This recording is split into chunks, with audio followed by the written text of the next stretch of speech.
Days of Darryl LaMonica to Ken Stabler to Jim Plunkett. The Raiders have been the team of the big play, the game breaker. But this season with Plunkett sidelined, it's been a slower process offensively with Marcus Allen used as the workhorse, and he's run for 1,063 yards. The Broncos in recent weeks have been the team of opportunistic finishes. Last week, again 3 on top of the AFC West. One full game in front of the 7-4 Los Angeles Raiders. Hi, everybody. Marv Albert along with Bob Greasy. And this is the first of the home-and-home series between these two clubs. They'll do it again, resuming in Denver 2 weeks from now. And as has become traditional, whenever Bob Greasy is involved in a football telecast, we like to look at what Bob calls the keys of the game. First, for the Broncos. Well, Denver has to be able to establish some kind of a running game, Marv. Dan Reeves said coming into the game that the Raiders rushed the passers on all 3 downs. It's going to be tough for the Broncos to do that today because they're missing their star running back, Sammy Winder. And Winder out at least 2 weeks because of arthroscopic knee surgery. Raiders have a couple of injuries. Lyle Alzado sideline, and the safeties, Van McElroy and Mike Davis, sitting it out. What about the Raiders? What are the keys? The Raiders have to have a good game from Mark Wilson. They rely a lot on Marcus Allen and Todd Christensen, but he has to spread the load. He has to get the ball to his young wide receivers a little bit and spread the load of the offense. So it will be the Los Angeles Raiders and the Denver Broncos. And is this Raider-type weather? It is a rainy, nasty day at the Los Angeles Coliseum. Raiders and Broncos getting set to meet for the first of 2 times this season. EFL back to 1960, and the Raiders with a commanding lead in the series, although the Broncos won both games last year, both by 3 points. This is Marv Albert with Bob Greasy. We're set for the opening kickoff. The 8-3 Broncos and the 7-4 Raiders. The Raiders won the toss, and they will receive as Rich Carlos gets set to kick it off. Last week, the Raiders getting by Cincinnati by the score of 13-6 in a very physical game. Only 1 touchdown in the game. That was Wilson to Allen with just over 2 minutes left on a 7-yard play. And Denver coming off the wild one against San Diego. Sam Seal and Fulton Walker await the kickoff, and we're underway. It is Walker. Flag thrown. Fulton Walker, the one-time Miami Dolphin, runs it out across the 31. A 26-yard return run out by Mike Harden. But here's the referee, Jerry Seaman, with the call. Mike Harden on the tackle for the Broncos. And as you saw, it is against the Los Angeles Raiders.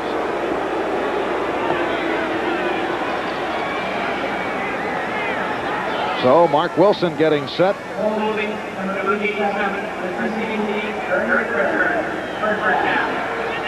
And the Raiders have pushed back to the 9-yard line. Marcus Allen having another outstanding year. The lone rookie there is Jesse Hester. Todd Christensen was blanked last week by the Cincinnati Bengals, and tackle to tackle, it's Davis, Hanna, Mosbar, Marvin, and Lawrence. First down, Raiders from their 9.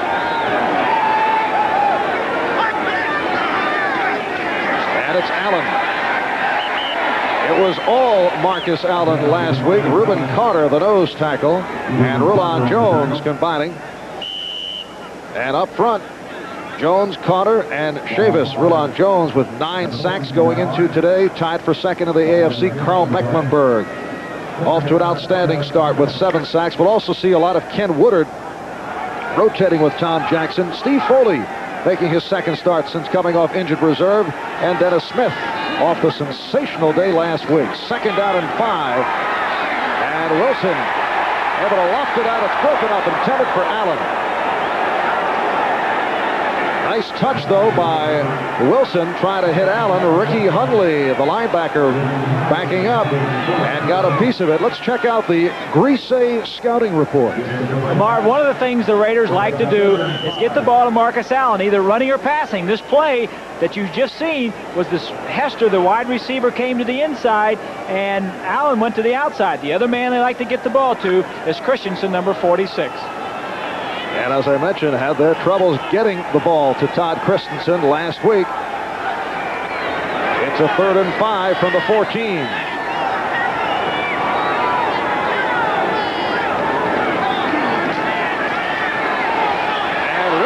Nearly picked off by Dennis Smith.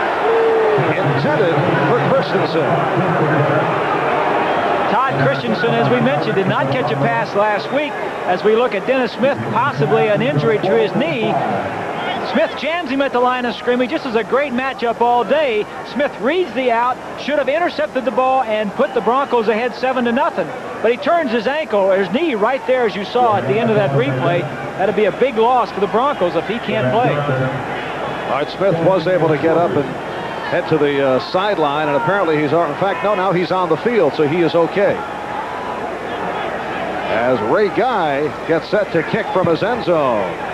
The speedy Vance Johnson is back and lets it fly out. So let's take a look at the Denver Bronco offense. John Elway in a homecoming in his 3rd season out of Stanford. Gerald Wilhite, one of only 3 healthy running backs with Sammy Winder out of action. You see the rookie Vance Johnson, and they go with the H-back and the tight end at right and K, and they have been looking for the tight ends the last couple of weeks. Solid offensive line. Studdard, Bishop, Bill Bryan in his 58th consecutive start, Howard and Lanier. So a first down from midfield for the Broncos. We are just underway in Los Angeles. And here's Wilhite to the 45, and a flag is down. Rod Martin on the stop of Gerald Wilhite, who last week against the Chargers suffered a pinched nerve in his neck, so he is not completely healthy. Against Denver. Marv, you mentioned that the running backs for the Broncos are not healthy, but when you only play one, you only need 1 or 2 good ones. Number 60, offense, still first down. That's the right guard, Paul Howard.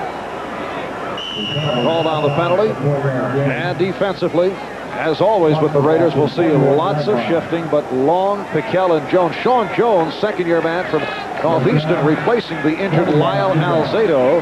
Reggie McKenzie, the rookie from Tennessee, has played very well. And Stacy Turan and Otis McKinney for the injured Mike Davis and Van McElroy. First down and 20 from the 41.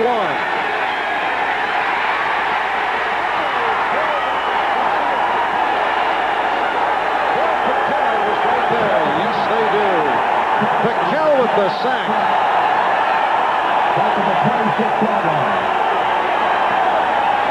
Marv, both quarterbacks have been confused in their first series of plays. The Raiders doing something a little differently.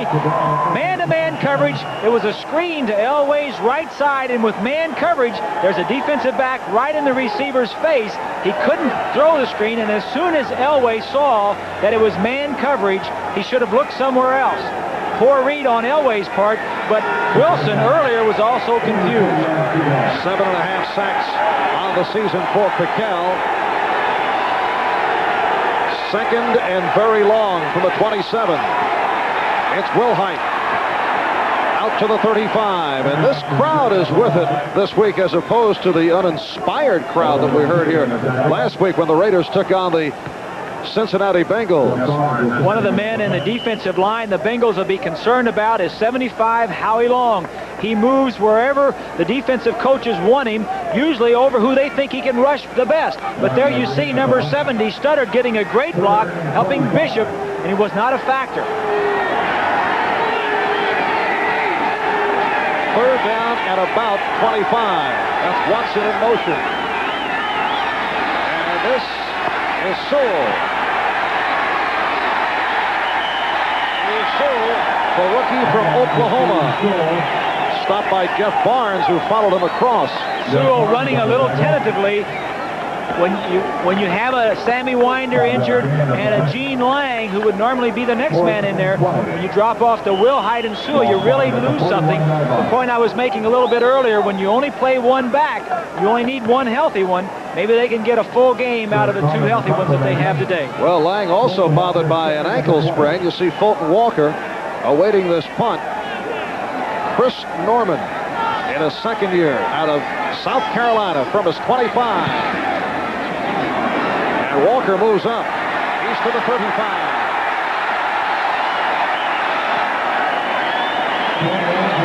Walker with the return and a timeout. To have bigger hands, and every time you have bigger hands, I think you can grip the ball and throw it better.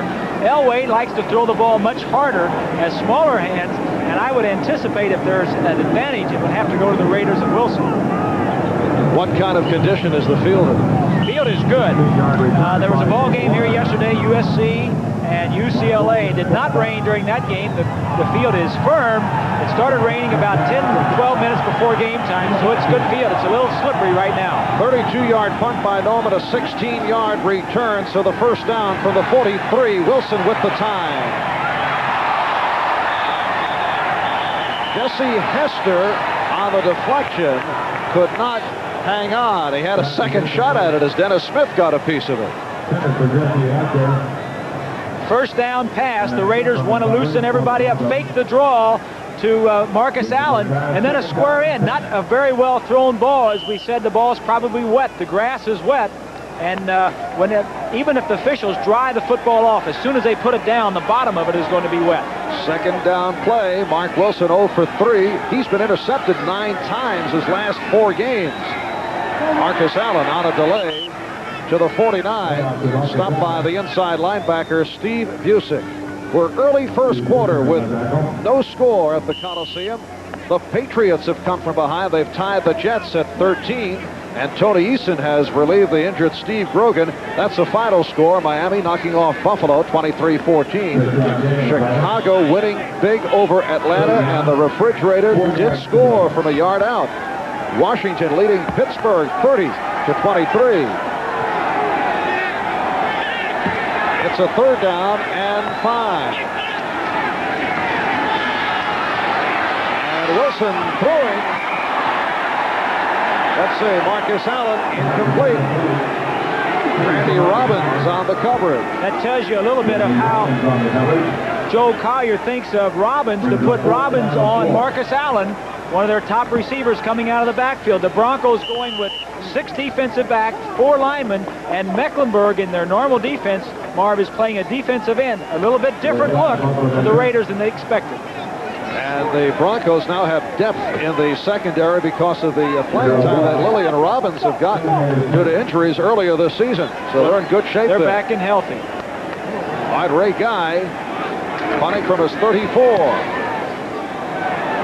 And Wilhite lets it carry out a short punt but no return. And a time Thursday here on NBC Sports, a Thanksgiving special. The New York Jets and the Detroit Lions from the Silverdome in Pontiac. 12 o'clock Eastern time. It'll get underway with NFL 85 and host Bob Costas and Dick Enberg. And Merlin Olsen will be joined by Bob Greasy and the Telestrator. Or is it the Telestrator and Bob Greasy? Instead of a turkey under my arm, I'm going to throw this Telestrator and head on up to Detroit. Getting violent. And the Jets and the Patriots now in overtime as the Jets look to the short work week. The Broncos from their 26. No score, 5 minutes gone by in this first quarter. And Elway hands it off to Wilhite. Sean Jones, number 99, in his second season out of Northeastern, the man replacing the injured Lyle Alzado in on the stop. Well, Jay Schrader replacing the injured Joe Theismann, leading the Redskins to the victory, and we'll hear more from Joe Theismann at halftime in a chat with Bill McAtee. Cleveland now tied with Pittsburgh off the victory over Cincinnati. What has happened to that Bengal offense? Second down and 9.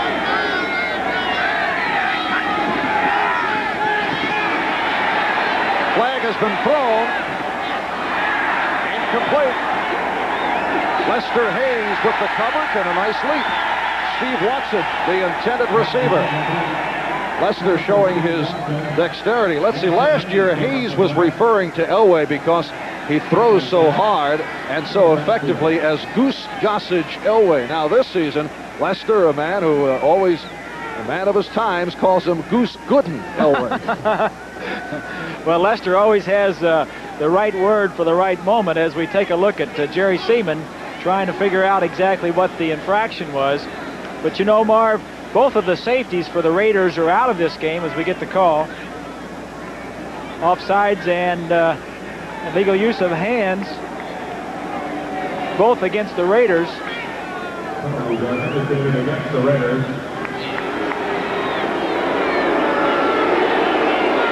Here's Lester Hayes with a Ronaldo Nehemiah type leap. Very nice. I think he got a little bit of a pull from Watson over there.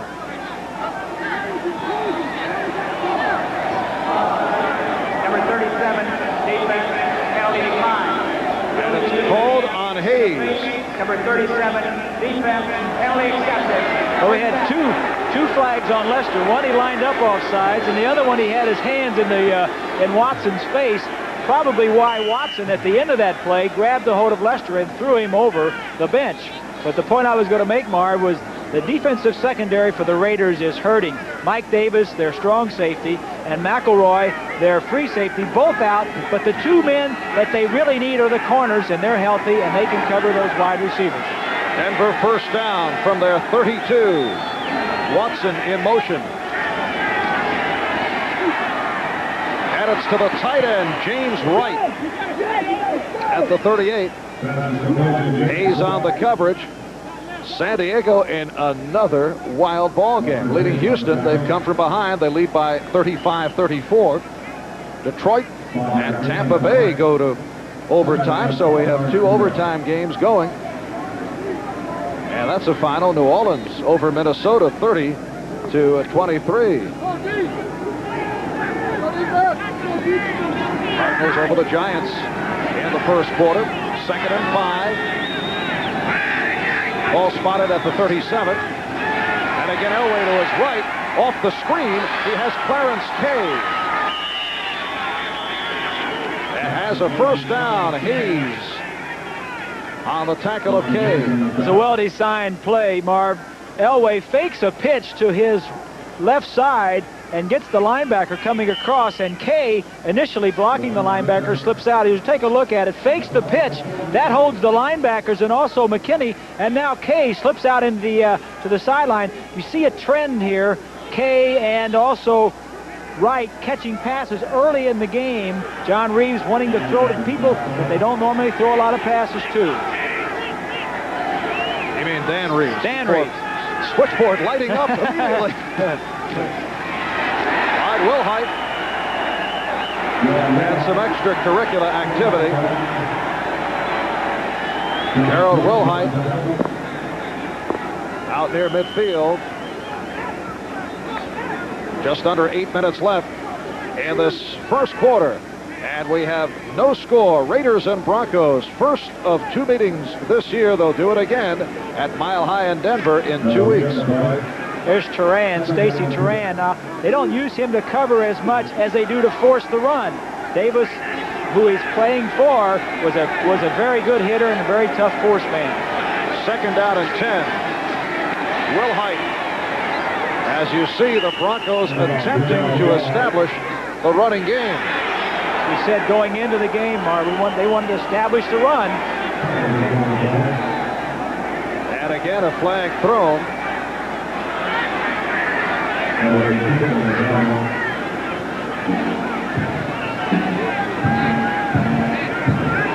And again against the Raiders. And looks to be Lester Hayes once again. Hayes and Watson were going at each other. Lester very active here in this first quarter.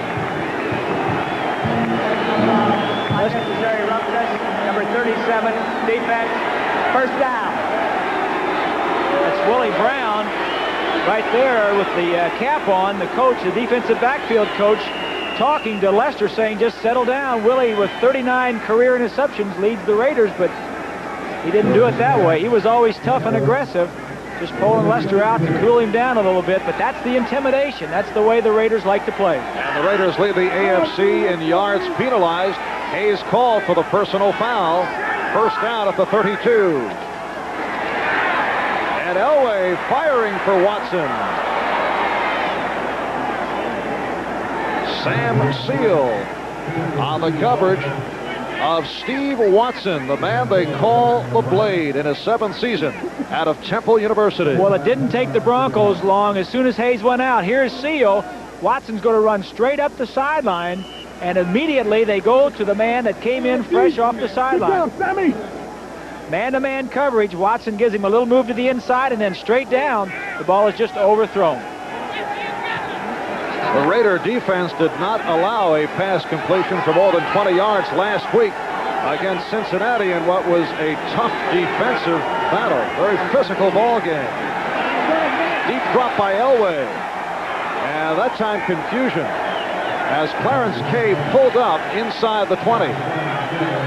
Elway thinking that Kay was going to run a deeper route to the flag, but with the coverage, he adjusted his route. One of the difficult things about this offense is it has a lot of different reads. You see a coverage, you run a different route. That time Elway read one thing and Kay read another.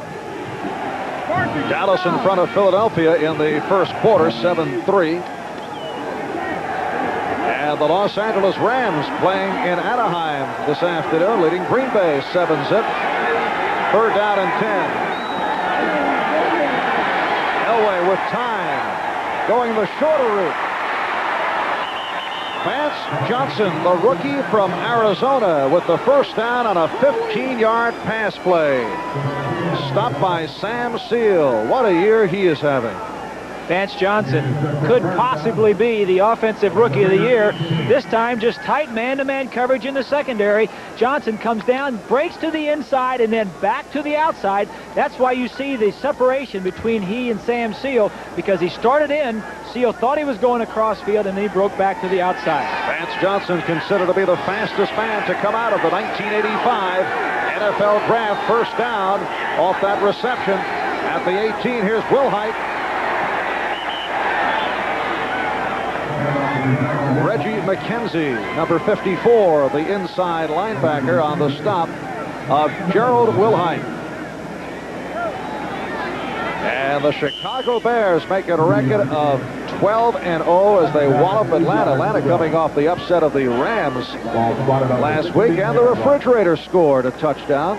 Incidentally, the president of the William the Refrigerator Perry fan club is planning a postseason banquet, Bob, and he said we'll make a real effort to serve only fattening foods. Yeah, fast food, right? 2nd and 8. Elway tried to drill it through and sent it for Watson. Haynes on the coverage.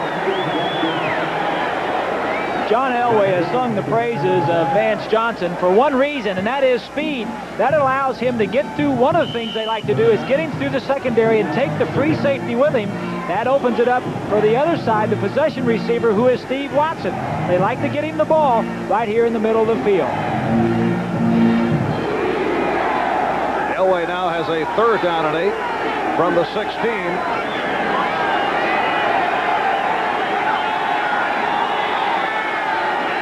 That is Watson, 81, coming across.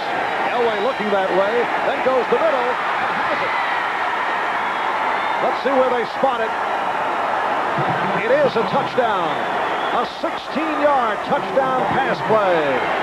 And the Broncos take a 6-0 lead as he split through Turan and McKinney.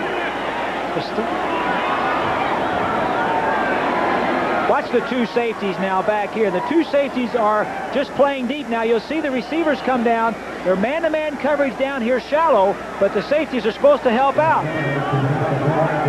Watson will break to the outside and then come back in. There you go, right in front of the safeties. One of the things they missed by having those two safeties out of the ballgame. And Rich Carlos connects on the extra point. 11 plays, 74 yards, 5 minutes and 11 seconds, capped off by the touchdown. Who moments ago caught his 4th touchdown pass of the season. Elway throwing number 16.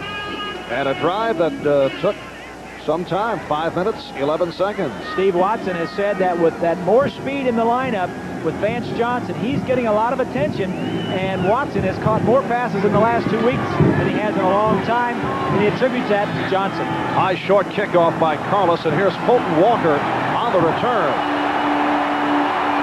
And a good one. Fulton Walker running it out for 27 yards on the return. Ricky Hundley tripped him up. Here's another look at that Elway touchdown pass. Watson in motion. Hayes coming across is going to get lost to the outside, and then Watson is going to go back into the middle. Motion tries to disrupt the bump and run tactics. Now watch Lester Hayes as he comes across. Watson goes back to the inside, and Hayes is to the outside. He's wide open in the middle of the field, and the safeties cannot get there in time. 5 minutes left, first quarter, and the Raiders first down from their 39-yard line. Hester in motion, and it's Marcus Allen. Change of direction. What a move!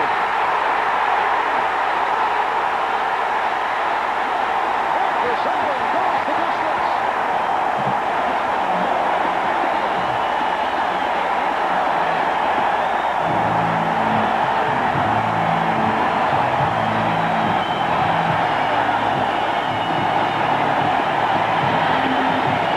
Allen goes 61 yards off a spectacular change of direction. Dan Reeves shakes his head, kind of smiles, and says, coming in, we knew we had to stop Marcus Allen. Take him out of the game. Kind of shook his head as if to say, well, that's a great back. You can't stop him all the time.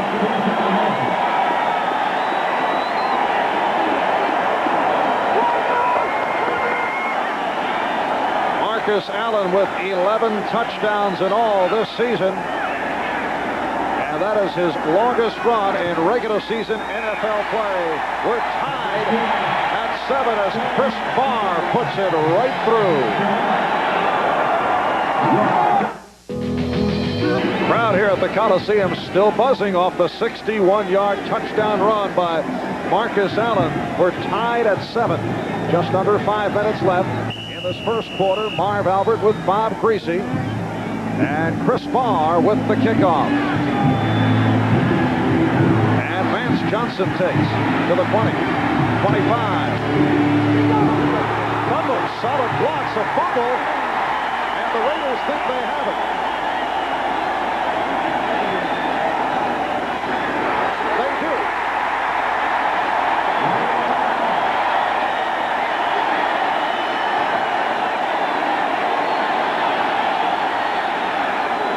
You know, normally, Marv, when you're playing at home, the crowd is your 12th man. But take a look at the umpire, Rick Stewart, right here. As Allen runs and cuts back, Rick Stewart, the umpire, is going to get a big block on 77 Mecklenburg. As he cuts back this time, here comes Mecklenburg right there. You're going to see a great block by the umpire as Mecklenburg runs him over. I think that Mecklenburg would have made that play had the umpire not been there. That was not on the Raider playbook. Nor in the defense of the Broncos. Jeff Barnes on that recovery, and here are the Raiders taking over. Frank Hawkins to the 25. Jim Ryan, the outside linebacker, on the stop. The Broncos came into today's game tied with Pittsburgh, having lost the fewest fumbles in the NFL, but they just lost one. And there is Barnes in his 9th season out of California. He came up with the ball off the fumble on the return by Vance Johnson. 2nd and 7. Hawkins picking up 3. Hester goes to the left. Williams to the right. Allen and Hawkins, the running backs. Wilson with time. And it's intercepted. Steve Foley, the free safety, on the intercept. And it's change of turnovers. And Mark Wilson hearing it from the crowd. Todd Christensen on the tackle of Foley. For Foley, his 3rd interception of the season. Steve Foley has always been a big play. As you see him at the top of your screen, just looking all the way, eyes, vision all the way on Marcus Allen. A poor throw. Foley sees it all the way and comes back, and it's interception and fumble return, fumble recovery, evens out the turnovers. Ball was way overthrown. Crossing patterns going over the middle of the field. Foley didn't know who to go with, stayed at home, and made the interception. Wilson has now been intercepted 10 times his last 5 games, and he is 0 for his first 5, so off to a bad start. First down for Elway from the 22. Wilhite up the middle. Out to the 30. Gerald Wilhite, who earlier this year was bothered by a knee problem. Last week suffered that pinched nerve in his neck. in his 4th season out of San Jose State. And a Bronco, as you can see, is down. McKenzie and Turan on the stop of Wilhite. And it looks like the tight end Clarence Kay.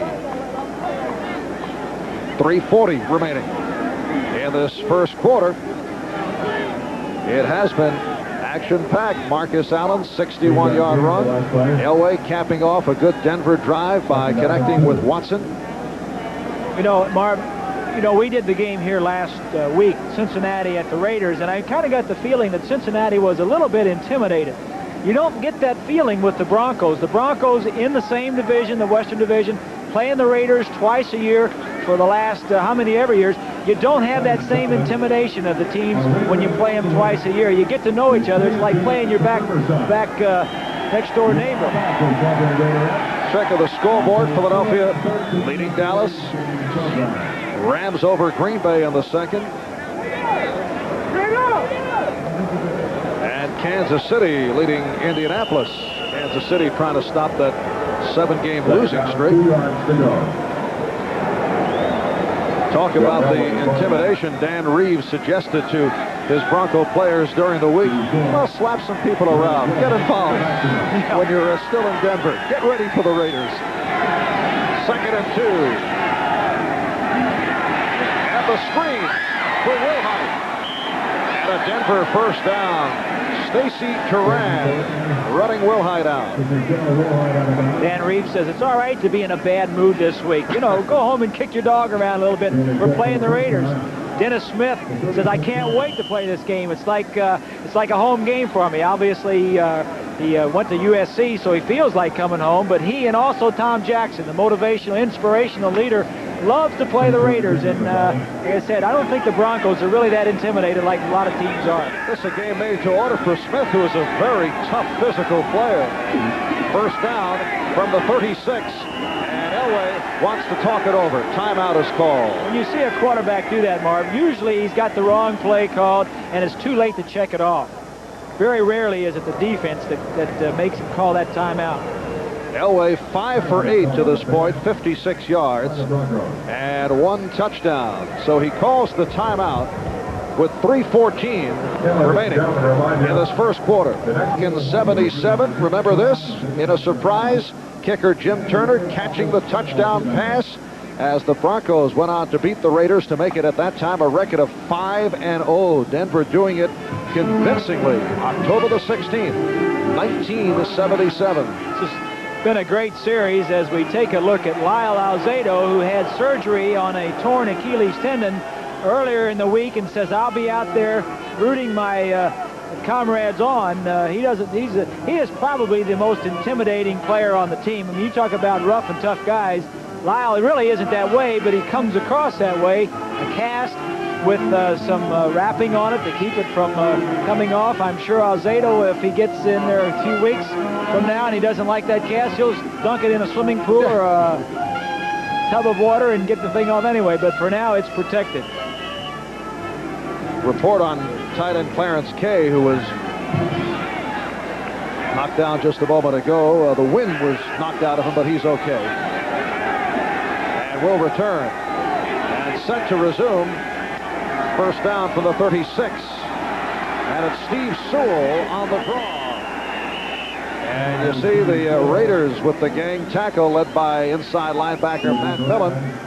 And the outside man, number 91, Brad Van Pelt. Steve Sewell, a rookie from Oklahoma, had a strong game some 5 weeks back against the Kansas City Chiefs when Sammy Winder had the flu and was a last-minute scratch. He's averaging about 3 yards per carry. 2nd and 7. That's Sampson, 84. Elway looking for Sampson. Underthrew. Mike Haynes on the coverage, and the Jets defeat the Patriots in overtime, 16-13.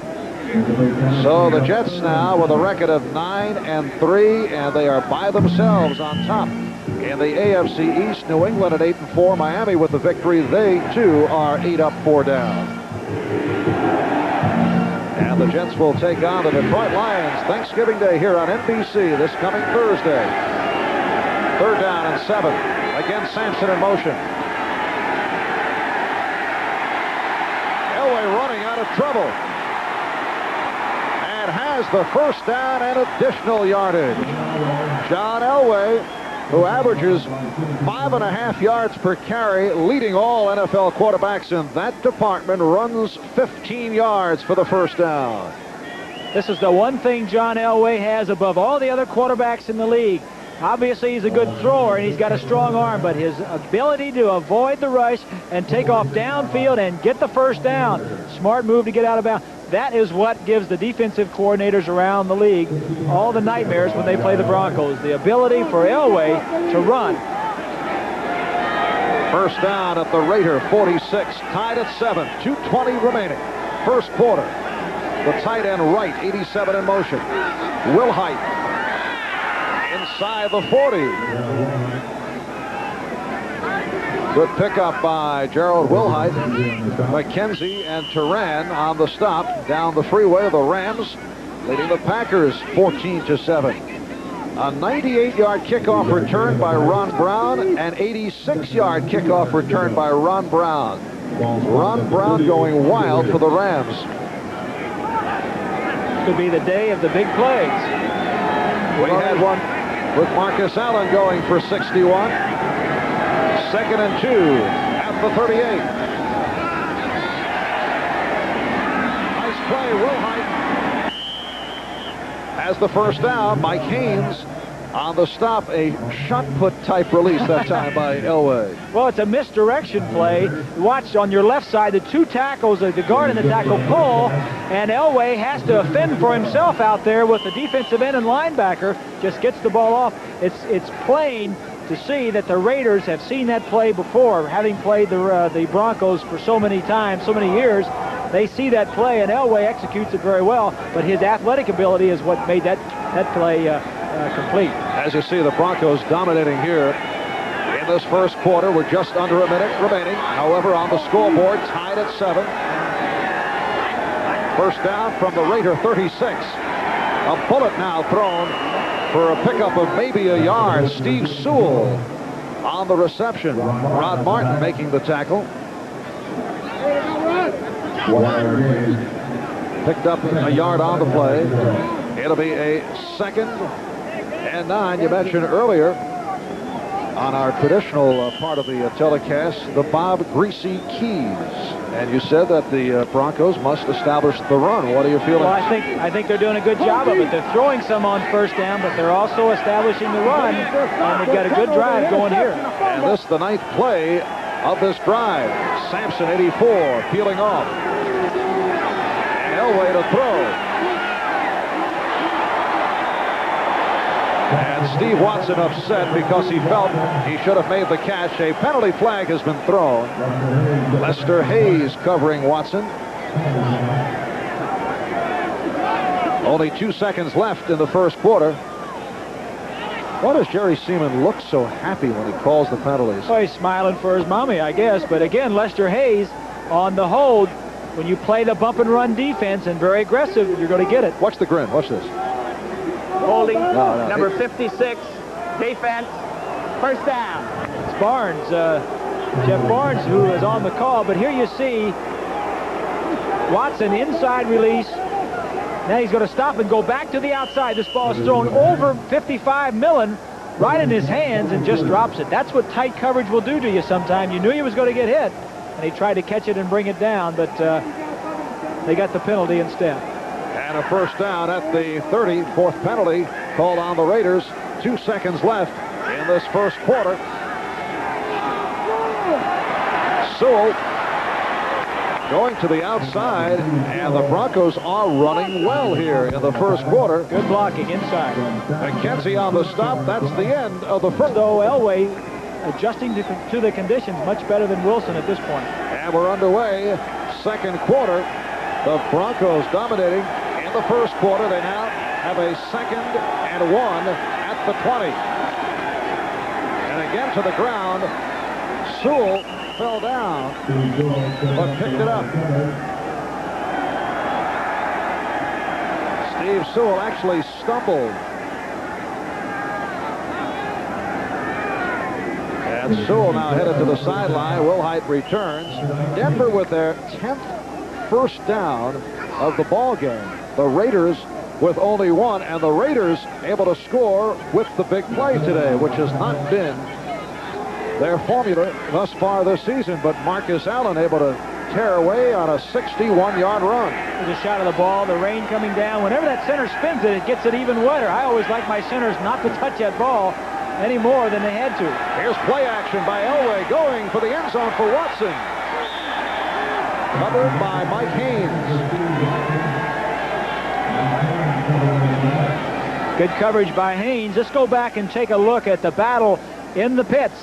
75 is Howie Long. You'll see the hold right there, the right hand of Lanier, 76, and 47 is Wilhite trying to help out, but the initial thrust of Long showed that Lanier had a hold of his jersey just long enough to control him and then let him go. Studdard and Lanier at the tackles, Bishop and Howard at the guards, Bryan at center in his 9th year out of Duke. That was a good hold, though. He had his hands inside the framework, but he had a handful of jerseys. 2nd down, 10 play. Wilhite, as Reeves continues to concentrate with the running game. I say a good hold, Marv. A lot of times the officials will look for the arm outside the body to try and control you.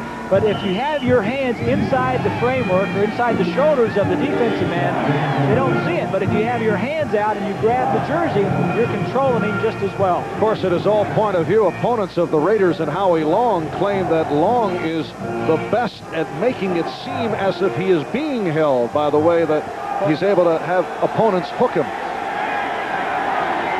It is a 3rd down and 7 from the 16. Elway on the roll and fires for Sampson and has another first down. Nice catch by Clint Sampson in his 3rd year out of San Diego State. Picked up 9, and it will be a 1st and goal for Denver. We're seeing the whole package of John Elway here in the 1st quarter and a half.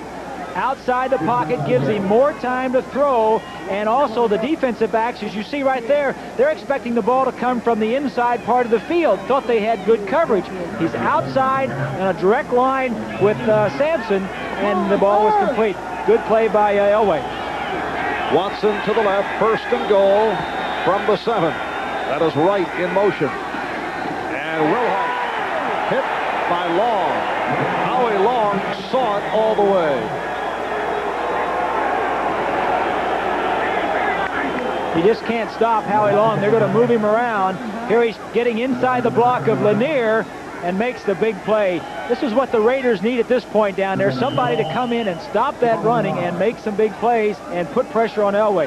The first thing you have to do to Elway is contain him, not let him get outside the pocket. Of course, the Broncos have designed rollouts to get him out there, but the thing that the Raiders want to do is contain him because he's much more dangerous outside the pocket than he is inside. Denver lost 2 on the play, and Elway may have called a time. Let's see. Yes, he did. And again, looking to talk it over. So Denver with the timeout. We'll be right back.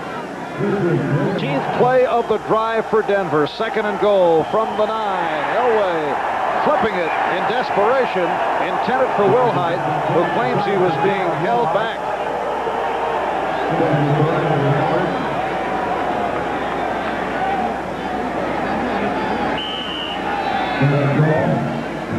Take a look at here what the Broncos were trying to do in sending their flanker across field and the tight end across field and trying to sneak Wilhite out here. This man right here is going to get in the way. The play action, Turan jams him and then holds on to him a little bit. The jam was legal, the hold was not.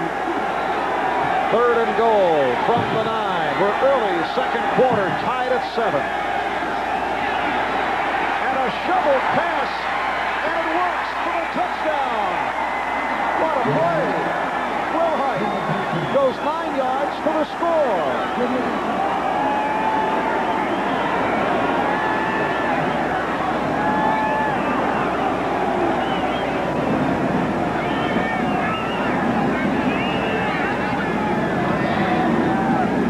Wow, that was not quite good in Elway.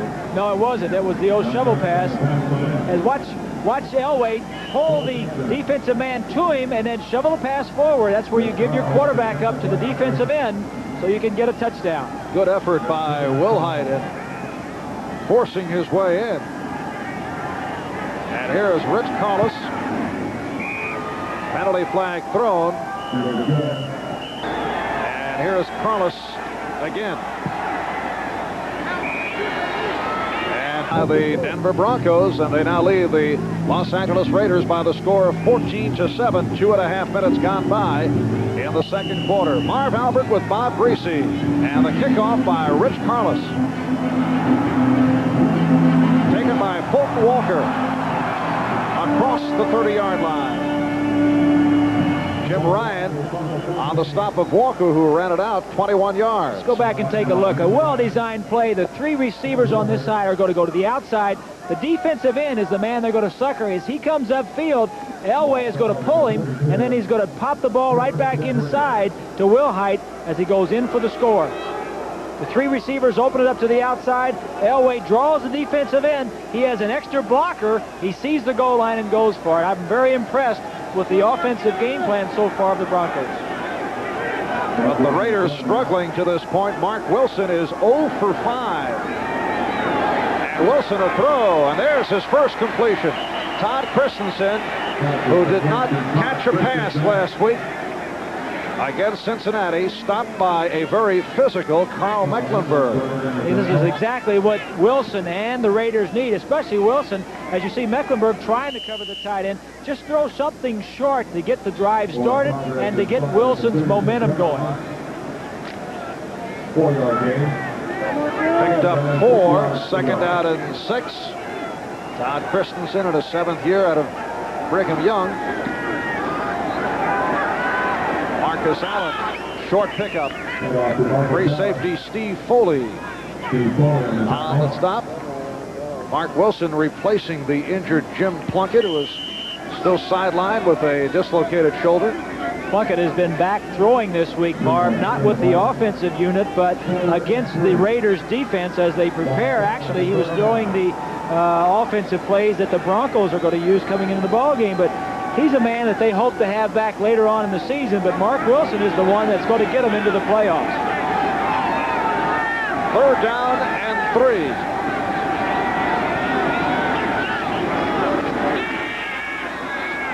And Wilson goes to middle. Dokie Williams on a long gator inside the 35. Brought down by Steve Wilson, a 28-yard play. Good play calling. Tom Flores not throwing the ball deep and not holding the ball real long, as the Raiders have a tendency to do, but a crossing pattern by a wide receiver, Dokie Williams, with a lot of speed. Get him the ball, get something going, and now they've got the ball in good field position. Dokie Williams has, as you say, the good speed, also has the jumping ability, but he has been inconsistent. Last week against the Bengals, he caught 4 but dropped several. First down for the 33. Marcus Allen picked up a couple. Rulon Jones on the stop. 5 carries, 77 yards for Allen, 61 on that touchdown run. 75, Rulon Jones throws the tackle. Davis out of the way, gets across and gets a piece of it. Jones probably having his best year of his career. Dan Reeves says he's been steady all year and just having an outstanding year. 9 sacks for Rulon to lead the Broncos. Last year led with 11. 2nd down and 8. Deep drop by Wilson. And again the completion for a first down to Dokie Williams.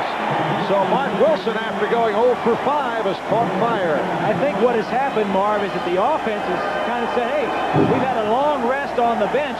Let's go out there and execute some plays. You don't need a lot of skill to do this. Good protection. Dokie goes down and gets position on the defensive back and comes back to the ball. The only way Wright was going to get there was to interfere. Good play by the Raiders.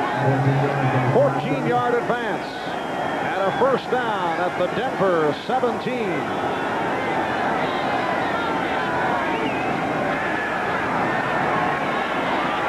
And Wilson has Hutchinson. Touchdown.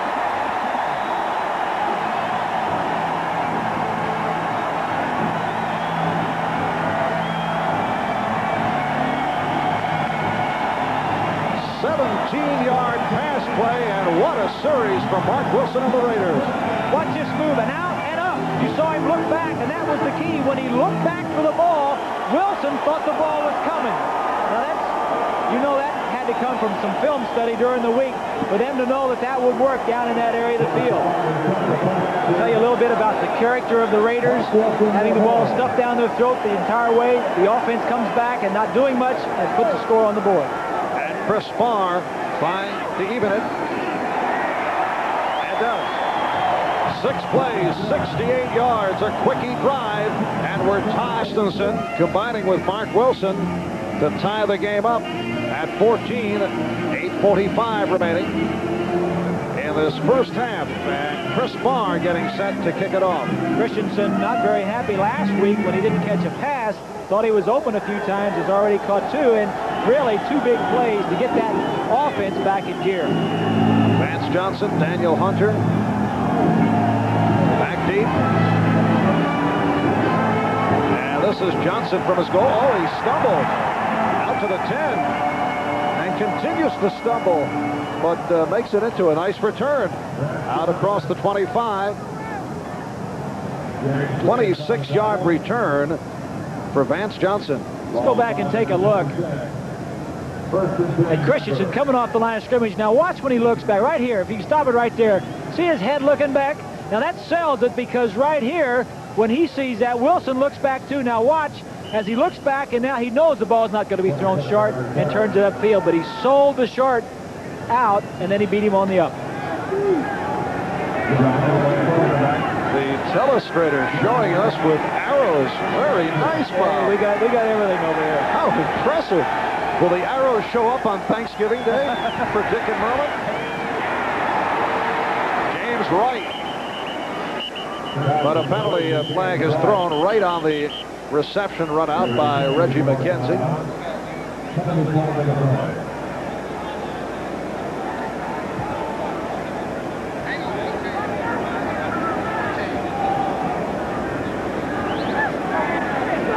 And it's against the Raiders.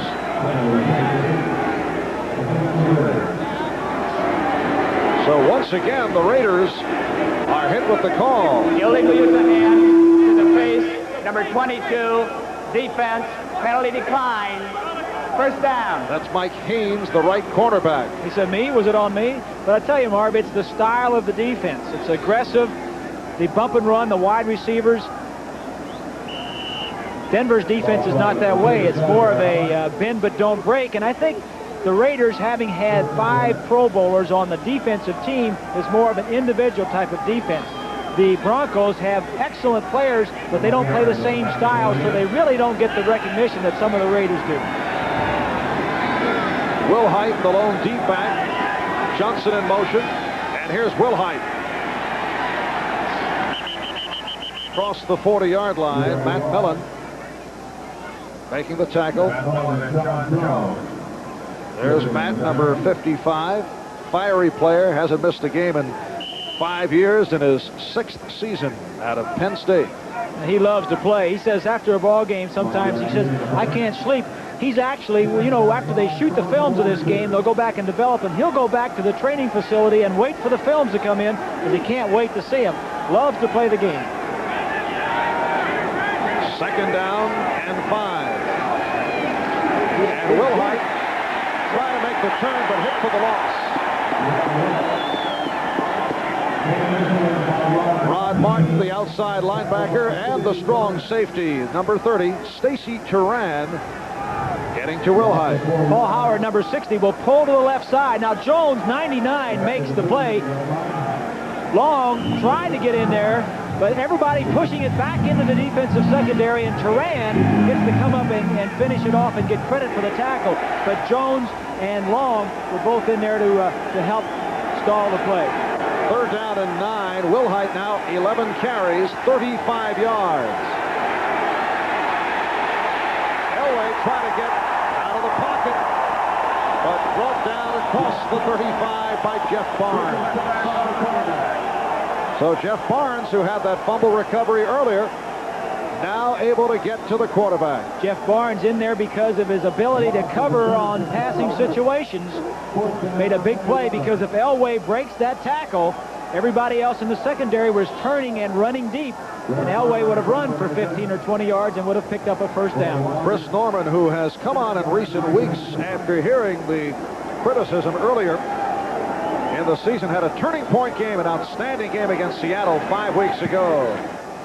A line drive, Fulton Walker on the return. Breaks tackles and then smothered at the play drive leading to the touchdown, led by a hot Mark Wilson after he went 0 for 5. Start up from their 37. And it's Allen, stopped for a loss by Carl Mecklenburg. The Broncos defensive coordinator Joel Collier mixing up his defenses. Mecklenburg is the key. Sometimes he'll be in the line. Sometimes he'll be at a linebacker. He'll be anywhere in that defensive line, and they're doing a good job mixing it up.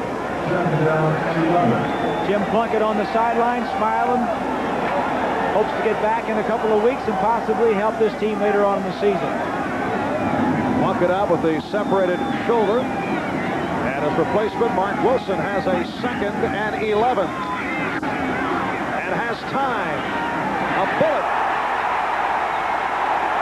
And Allen to midfield for the first down.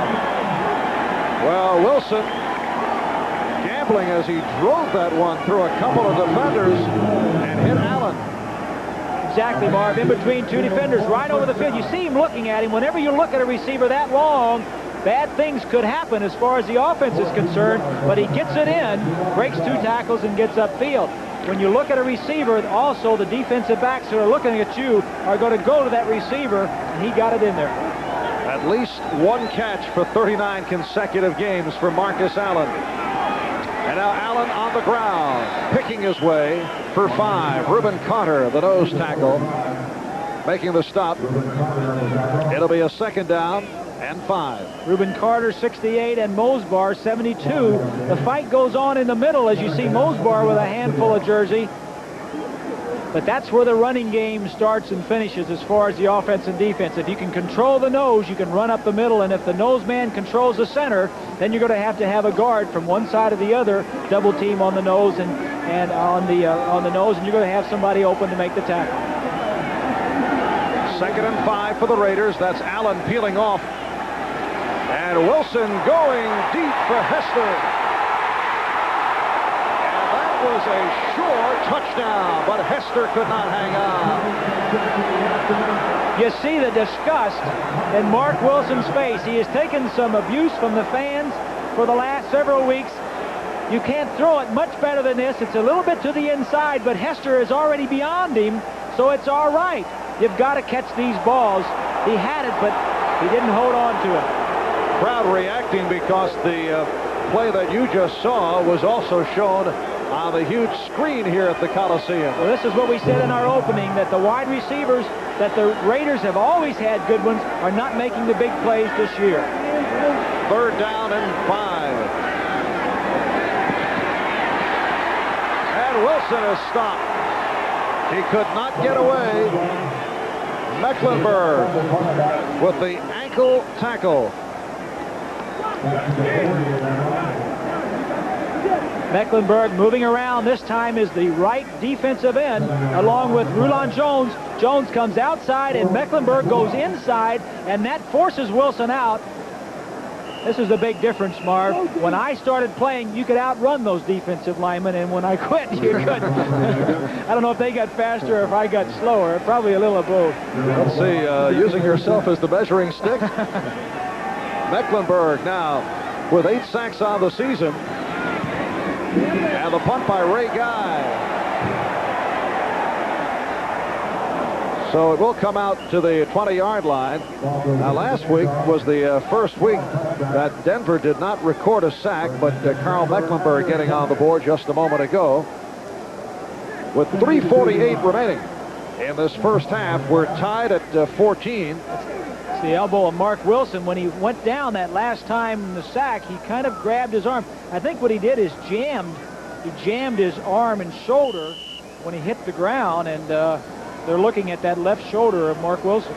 The backup to Wilson is Rusty Hilger, who has played very little, but has had his moments, a rookie from Oklahoma State.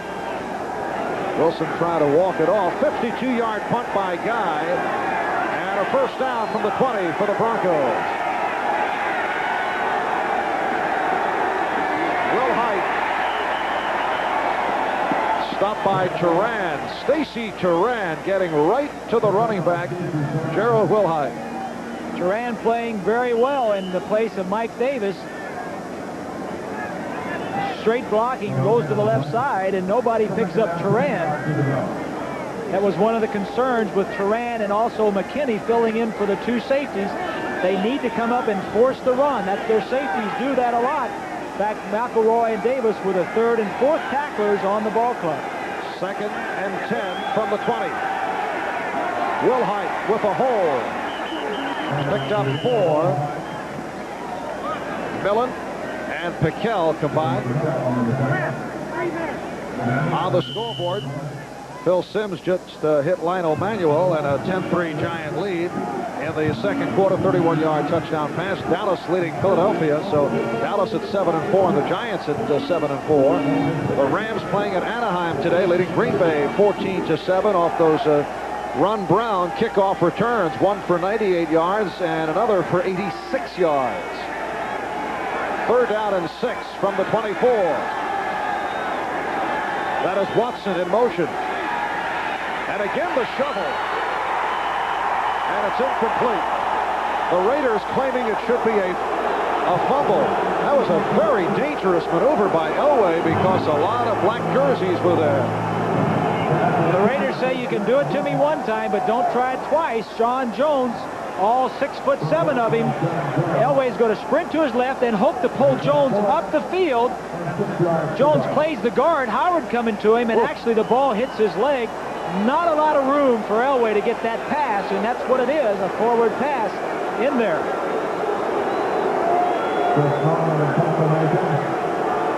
And on 4th down, Chris Norman will punt from his 9. 3rd punt of the day. Fulton Walker back at his 40-yard line. And a short punt, but gets the roll. Penalty marker is down. We're down to 2:12 left in this first half. Norman will be credited with a 43-yard punt. But let's see what the call is here. Referee Jerry Seaman.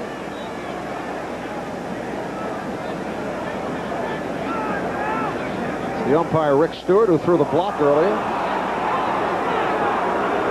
And it is a holding penalty on the Raiders.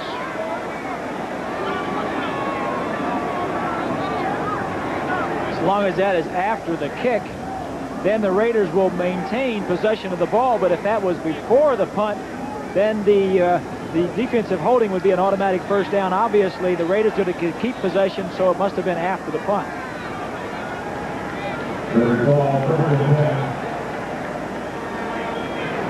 And a look at the Raider defensive unit. Number 87, receiving team, post-possession foul, first down.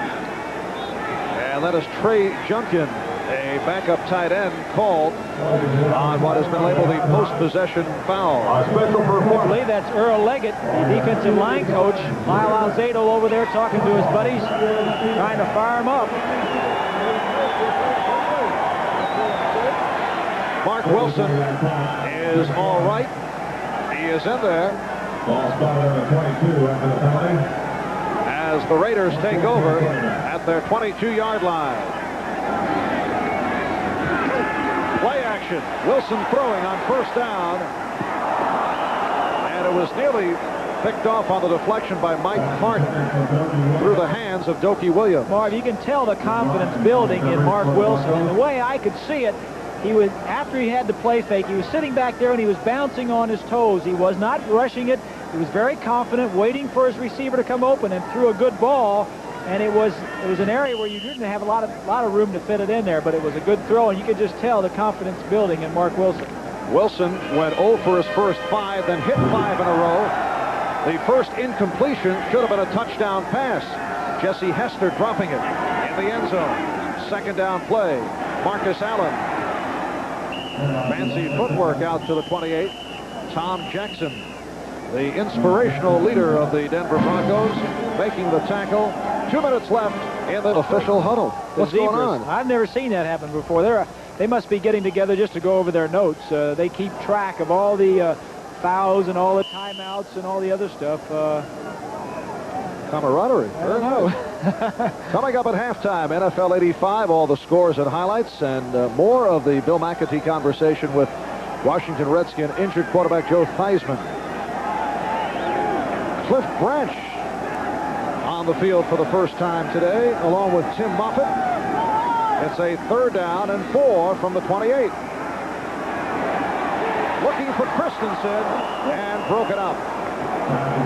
Dennis Smith batting it down.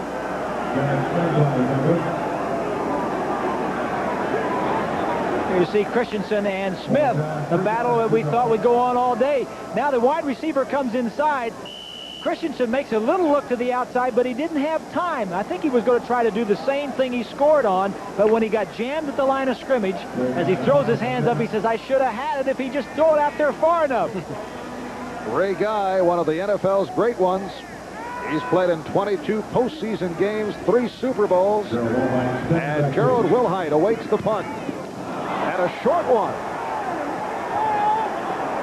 How's that for a build-up? And Guy comes through with one of his worst punts.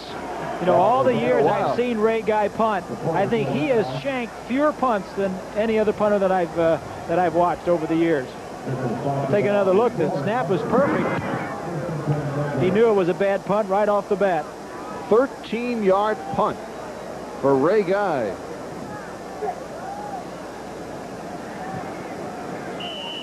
And this is a man who today went over 46,000 career yards, only the 6th punter in NFL history to do that.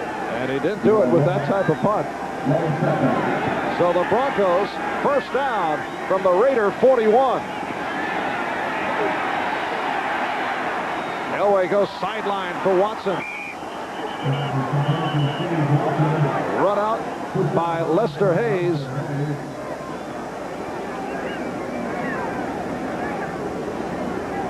Minute 38.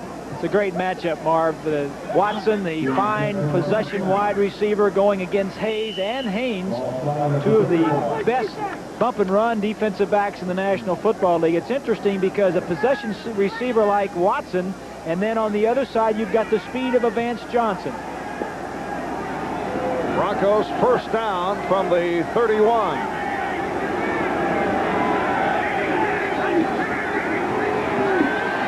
Elway rolling to his left and throwing.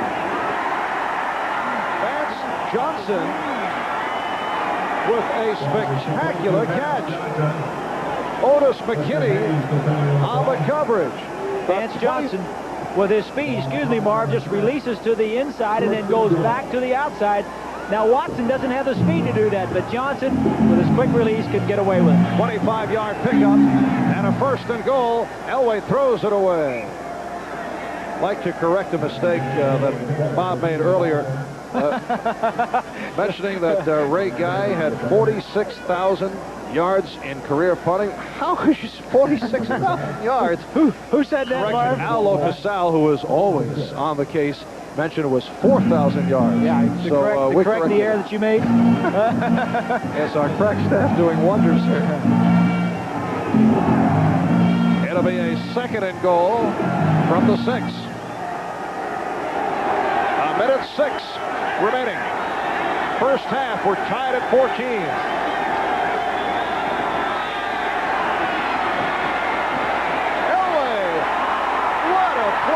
Rolling right and throwing left for the touchdown to Clarence Kane. How many quarterbacks can do that? The roll to the right and throw across the field.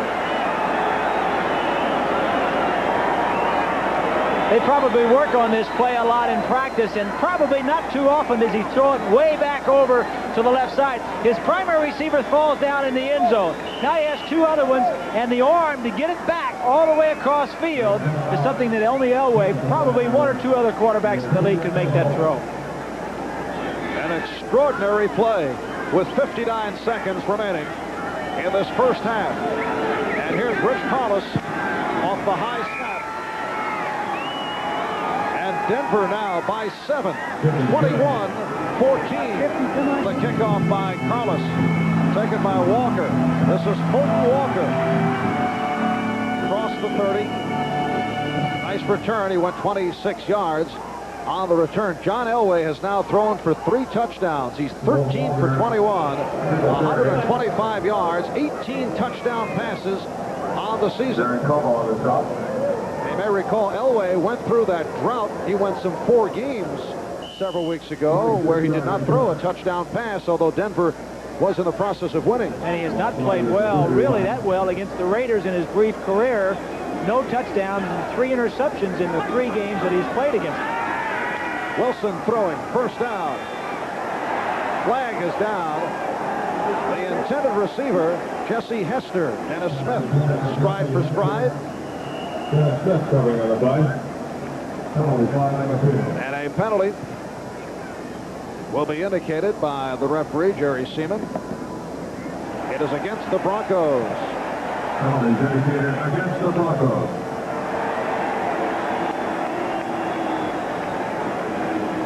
We are down to 46 seconds left in the half. Here's the call. Illegal contact, number 31, defense, first down. That's the quarterback, Mike Harden. Mike Harden having a good year as the only defensive back. Now you can jam him for 5 yards. I don't see anything there, so it must have been earlier. The official had to wait to see that the ball was thrown. And once it was thrown, he said you cannot jam him further downfield than 5 yards. First down for the 36. Wilson with the time. And almost intercepted by Dennis Smith. He had a better shot than the intended receiver, Jesse Hester. Dennis Smith coming off a tremendous game last week against San Diego. Blocked 2 field goals, 1 leading to that overtime win. Also knocked down 3 passes. Played his college ball at University of Southern California. Reeves says that he is really the best athlete in the secondary and maybe one of the best athletes on the team. He was injured a little bit earlier this year, and they really need him back in that lineup, and he's playing very well.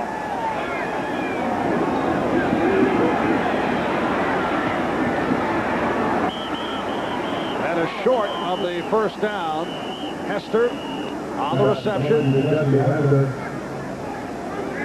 We are down to 30 seconds. Wilson only 6 for 16 for 84. Hi again, everybody. Bob Costas back at halftime, and in the game you're watching, the Broncos, who twice beat the Raiders by 3 points last year, lead them at the Coliseum 21-14 at the half. John Elway with 3 touchdown passes for Denver. Marcus Allen a big first half, including a 61-yard scoring run. The Raiders begin the day a game back of Denver in the AFC West. The Giants and the Cardinals in St. Louis have gone to the 3rd quarter. Phil Simms has a 31-yard touchdown pass to Lionel Manuel, and it's 10-3 in favor of the Giants. Dallas with 2 second-quarter touchdown passes from Danny White to Doug Cosby, leading Philadelphia 21-10. The Eagles are trying to sweep the Cowboys, 2 in a row in 1 season over them for the first time since 1964. Herman Hunter has a 74-yard scoring run in that game for the Eagles. The Rams and the Packers have gone to halftime in Anaheim. L.A. leads at 14-10. Both Los Angeles touchdowns, kick returns by Ron Brown. He brought back the opening kickoff 98 yards. Then after a Packers score, an 86-yard kick return for a touchdown. That ties him with the Eagles' Timmy Brown and Travis Williams, who did it for the Green Bay Packers with 2 kick returns in a single game for touchdowns. Kansas City has lost 7 in a row, but they're leading at home 17-0 at the half against the Indianapolis Colts. Earlier today, the Jets took undisputed possession of first place in the AFC East. They're now 9-3, a game in front of the Patriots and the Dolphins. They ended New England's 6-game winning streak by winning in overtime 16-13. Freeman McNeil did not play much for the Jets. Their big play offensively in regulation, 88-yard touchdown pass from Ken O'Brien to Wesley Walker. In the first half, Steve Grogan sprained his left knee. He departed. Tony Eason quarterbacked the Patriots the rest of the way. The Jets led 13-3. The Pats scored 10 times in the 4th quarter to close the game up at 13-13 and force overtime. And then this proved to be the winning play. Kurt Sohn brought back a punt 46 yards, and that gave the Jets field position for this field goal attempt by Pat Leahy. He boots it right through from 33 yards out, and it's time for Joe Walton and company to celebrate as they win a crucial game against the Patriots. Miami defeated Buffalo at Buffalo 23-14, 2 touchdown passes for Dan Marino. Up next for Miami, the Chicago Bears. The Bears are now 12-0. They will have to play the Dolphins next Monday night at the Orange Bowl, and Miami hardly ever loses at home, so it'll be a stiff test for Chicago, but you have to wonder who, if anybody, is ever going to stop them. In their last 3 games, the Bears have yielded 3 points. The Lions got a field goal a couple of weeks ago. Now they put together back-to-back shutouts, 44-0 at Dallas, 36-0 at home today against the Atlanta Falcons. Refrigerator Perry had his 3rd touchdown of the year, diving over from a yard out. And Walter Payton had better than 100 yards for the 7th consecutive game. That ties the record. He now shares it with O.J. Simpson and Earl Campbell, and Payton's performance included this 40-yard scoring run in the 2nd quarter. 12-0 for the Chicago Bears. Most definitely the monsters of the Midway at this point. 36-0 the final today. Washington defeats Pittsburgh 30-23. Ken Jenkins brought back the opening kick of the game, 95 yards, not for a touchdown, but to the 3 for Washington. George Rogers took it over from there. Washington comes out on top by 7, and Pittsburgh's record is now 6-6. They're tied for first place in the AFC Central with the Browns, who with Gary Danielson at quarterback defeated Cincinnati today 24-6. Houston rallies and defeats San Diego in a remarkable game, 37-35. Wes Chandler caught an 11-yard scoring pass on a 4th down play from Dan Fouts with less than a minute to go, and it appeared that San Diego had won it on that one. However, on 4th and 15, Oliver Luck came back. He hit Tim Smith down to about the 33-yard line, and that set up this Tony Zendejas field goal with 7 seconds to play. He puts it through with room to spare, and Hugh Campbell's team has the victory, 37-35. Now, Houston and Cincinnati are a game back at 5-7, and the other 2 clubs, the Browns and the Steelers, both at 6-6 in the AFC Central. Tampa Bay on Donald Ikwabuki's 4th field goal of the day beats the Lions in overtime at Tampa Bay 19-10. The Bucs are now 2-10 on the year. It was Steve Young's debut as their starting quarterback, and with Earl Campbell rushing for 160 yards, the Saints Half statistics. There you see the turnovers, 2-1. The Raiders only 6 first downs. Time of possession is big for the Broncos, and 6 of 16 for Mark Wilson. First half, I think, has been pretty inconsistent. That's about the way he came into the game. There were some spurts where he played very well, but then the other times, not so well. And it was a first half of streaks as Wilson missed his first 5 and then connected on 5 in a row. And I think Denver is pretty much on line to what we said going in. They have established some run, which has allowed Elway to have more time to throw. As far as Los Angeles, Wilson had that one good drive that really got him back in the ball game, but he's been inconsistent. And a key drop by the rookie Jesse Hester. Exactly. Could have been a touchdown. Wasn't Wilson's fault. Well thrown ball. But that's been their problem, as we alluded to at the top of the show. Elway 14 for 22, 128 yards, 3 touchdowns. Will Height has run 13 times for 39 yards, and he's caught 3 passes. And Marcus Allen, 88 yards on 8 carries, 1 for 61. So it carries right through, and they will bring it out. The Denver Broncos, with a record of 8-3, they've won 2 in a row by virtue of wild endings over San Diego and San Francisco, while the Los Angeles Raiders 7-4 last week, getting by Cincinnati 13-6. Next Sunday, Raiders will play in Atlanta next Sunday. Denver will be at Pittsburgh, and then home for the Raiders at Mile High on December the 8th. First down at the 20. And it is Gerald Wilhite. Stopped by Matt Millen.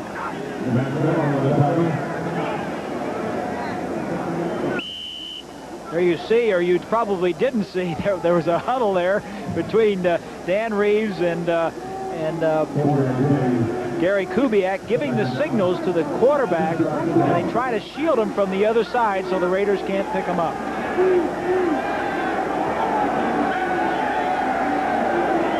Second down and 7.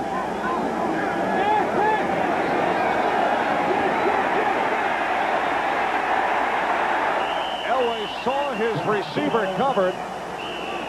Coughed it up after the whistle. Sean Jones, the right defensive end, getting to John Elway. To see good protection, the offensive line. Elway drifts that way, which is really hurting the protection. Had good coverage downfield.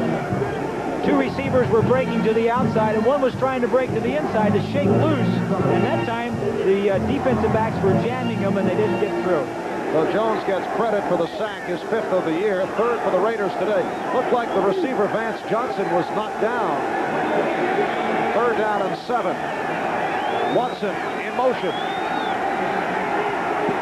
And the swing for Sewell.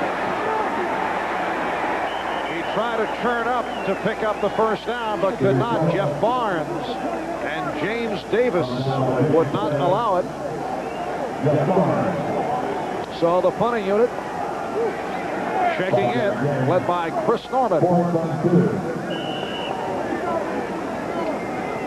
Lester says, I got my man. Takes him all the way out. I don't know about that, Marv. That might be a little extracurricular activities. I mean, he jammed him within the 5 yards, but then he took him 10 yards out of bounds. It's Lester believes in finishing plays off. Finishing him off. He did that. 4th punt for Chris Norman. And Fulton Walker at his 40. Good coverage by the Broncos, led by Daniel Hunter. First-year man from Henderson State, 35-yard punt and a 6-yard return. And here's Mark Wilson. And the Raider offense are back on. Bruce Davis, Henry Lawrence at the tackles, Charlie Hanna, Mickey Marvin at the guards, Don Mosbaum at center. Yoki Williams to the right. Running backs, Marcus Allen, Frank Hawkins.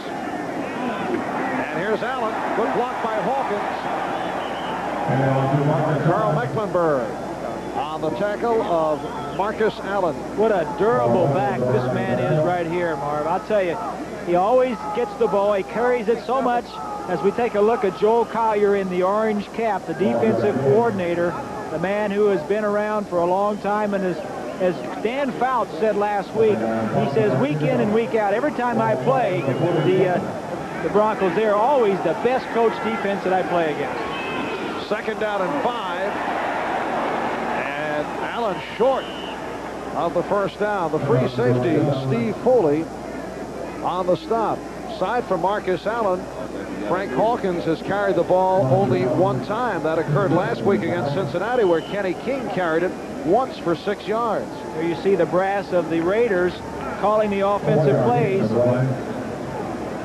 Mark Wilson gets them directly from Tom Flores. Flores calling the offensive plays, and Joel Collier calling the defensive plays for the Broncos. It's a matchup of wits.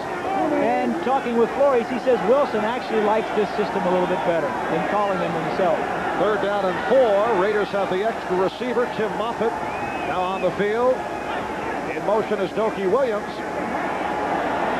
And here's Wilson picking up the 1st down.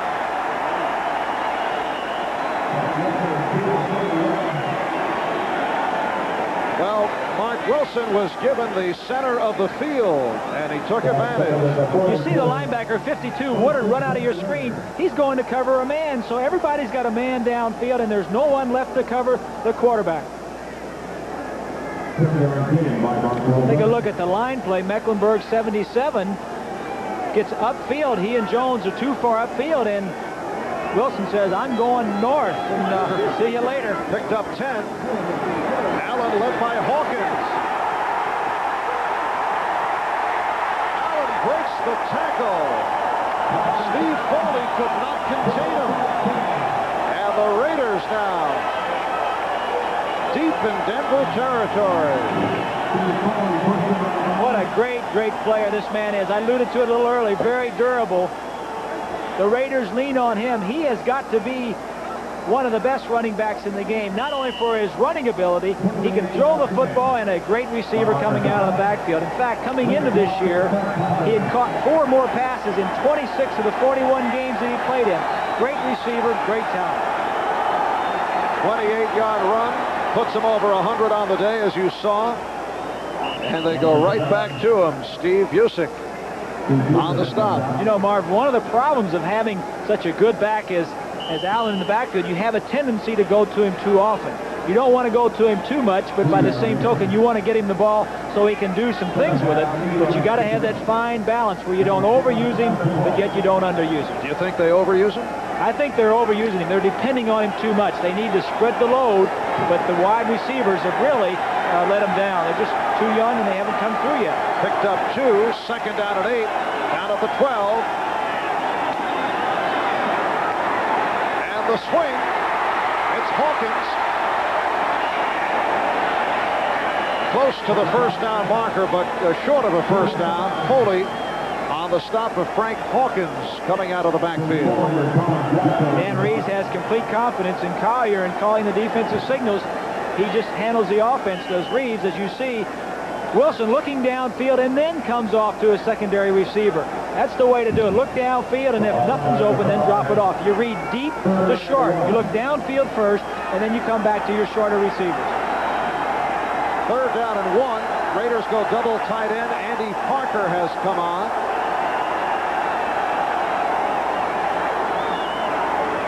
And here's Allen for the first down.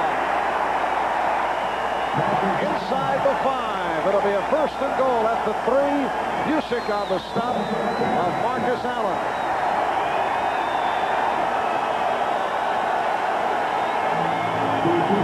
Marcus Allen has gone over 100 yards 7 times in 8 games, 7 out of the last 8. He had 135 against Cincinnati last week. And right now the Raiders first and goal from the 3. Play action with time. Has a man open. Touchdown. It's Trey Junkin.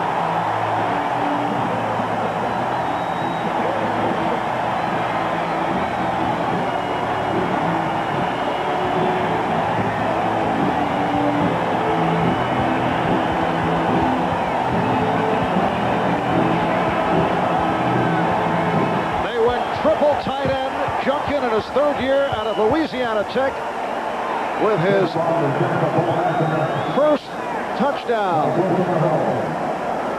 His 2nd catch as a pro.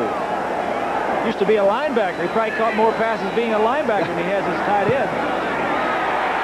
And Chris Barr has tied it at 21 with 8:55 left. Coliseum in Los Angeles. The lights have been on right throughout.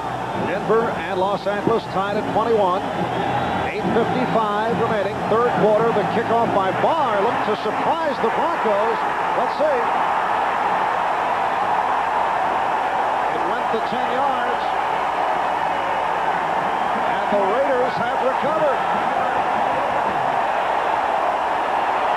Looks as though Chris Barr makes the reception. It was Barr who came up with it. Watch the middle. There's nobody for the Broncos in the middle. He just kicks it 10 yards and says, I'll go get it. You defend me. And the 2 Raiders knocked the Broncos out of the way.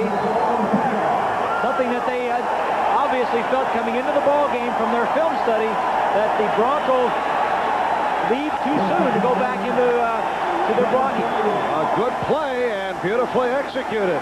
So the Raiders get it back. And here's Allen.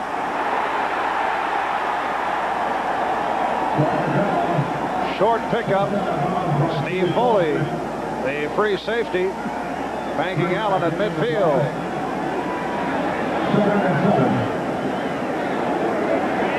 The touchdown. Let's go back. Here is Junkin. He is blocking on the play. They wanted to throw it to this side over here. Now watch as Junkin, number 87, the fake is made by Wilson. He's blocking. He's blocking. Blocking all the way, and then all of a sudden, nobody is open, and Wilson runs to his right, and he slips out into the coverage. Trey Junkin signed as a free agent, played for the Redskins last year, and Wilson unleashing deep. Intended for Dokie Williams. They have the speed on the outside, Marv, that they have always had in Branch and all the other great wide receivers. They still like to throw the ball downfield to put pressure on the defensive team. They just haven't been hitting him either for one reason or the other.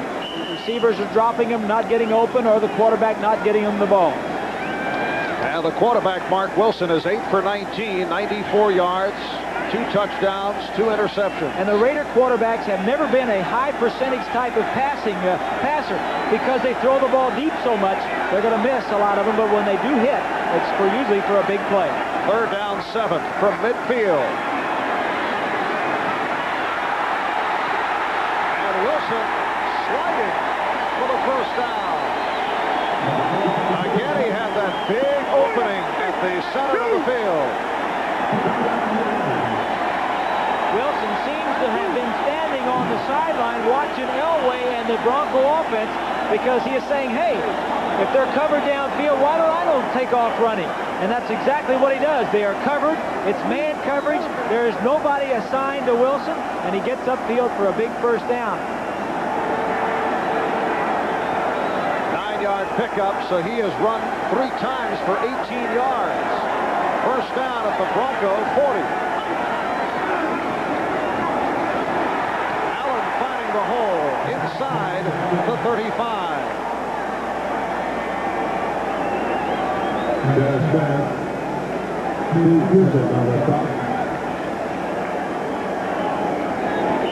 And check out this comparison. Marcus Allen has been a one-man gang. And he has had 2 impressive runs today. Earlier this third quarter for 28. In the first quarter, the 61-yard touchdown. 133 yards for Allen, all told today. And Wilson goes deep. Dennis Smith covering the rookie from Florida State, Jesse Hester.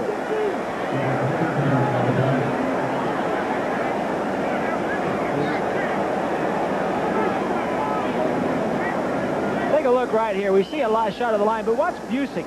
Now, there are times when the defensive linebacker covers the back if he comes out, and there are times that he just blitzes. Now, he is supposed to cover the back if he comes out. Now, watch him. He says, well, you're not coming. I'm going to blitz. Whoa, wait a minute. You are going out. I better get back and cover you. The little games that go on in the defensive line and linebacker. And a good hit by Barney Chavis on Mark Wilson. 3rd down 3.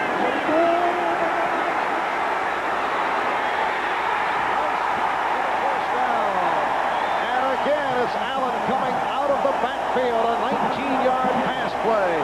Mike Hart, the right corner, on the stop, and the Raiders are hot. You're seeing an Elway style of offense in black uniforms. Wilson dropping back and getting outside the pocket because of the pressure from Woodard. Throws the ball to Allen. Harden says, I thought I had him covered pretty well, but I can't cover him for 5 or 6 seconds. Wilson getting outside the pocket and making some plays.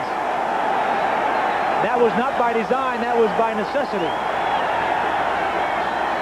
First down for the Raiders at the Denver 14, tied at 21.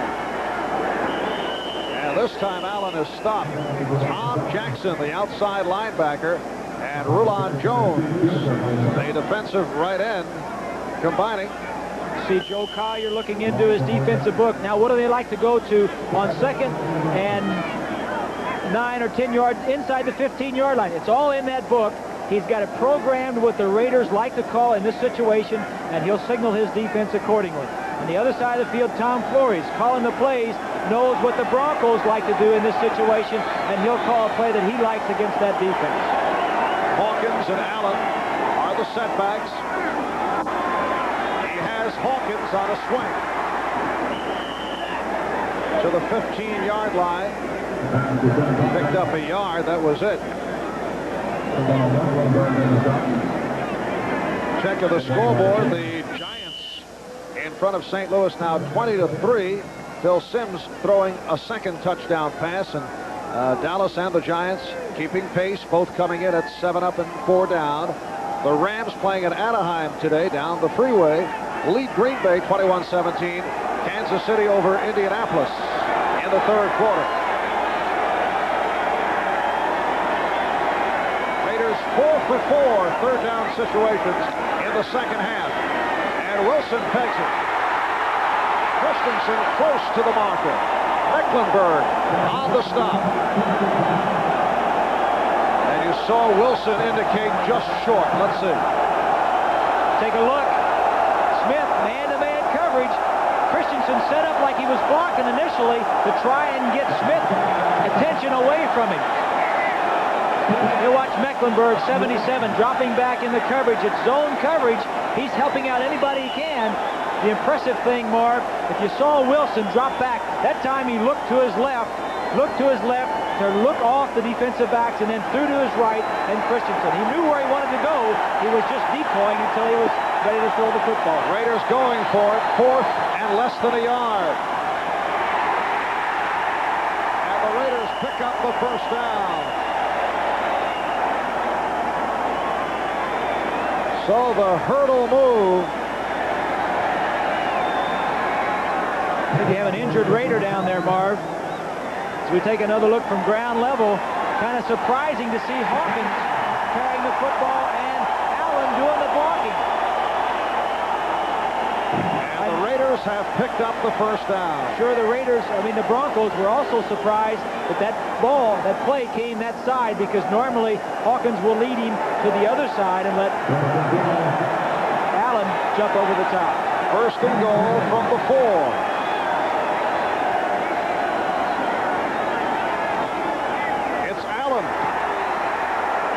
Close to the goal line. Lewis Wright able to keep him away. We'll take a look at Allen. This is the play I thought they would run before, and I'm sure the Broncos thought so too, with Hawkins leading and Allen going across the formation. And a second and goal from the 1. Denver 21. Los Angeles Raiders 21. They line up in the eye now. And the bootleg, and Wilson has it. Touchdown. Beautiful fake.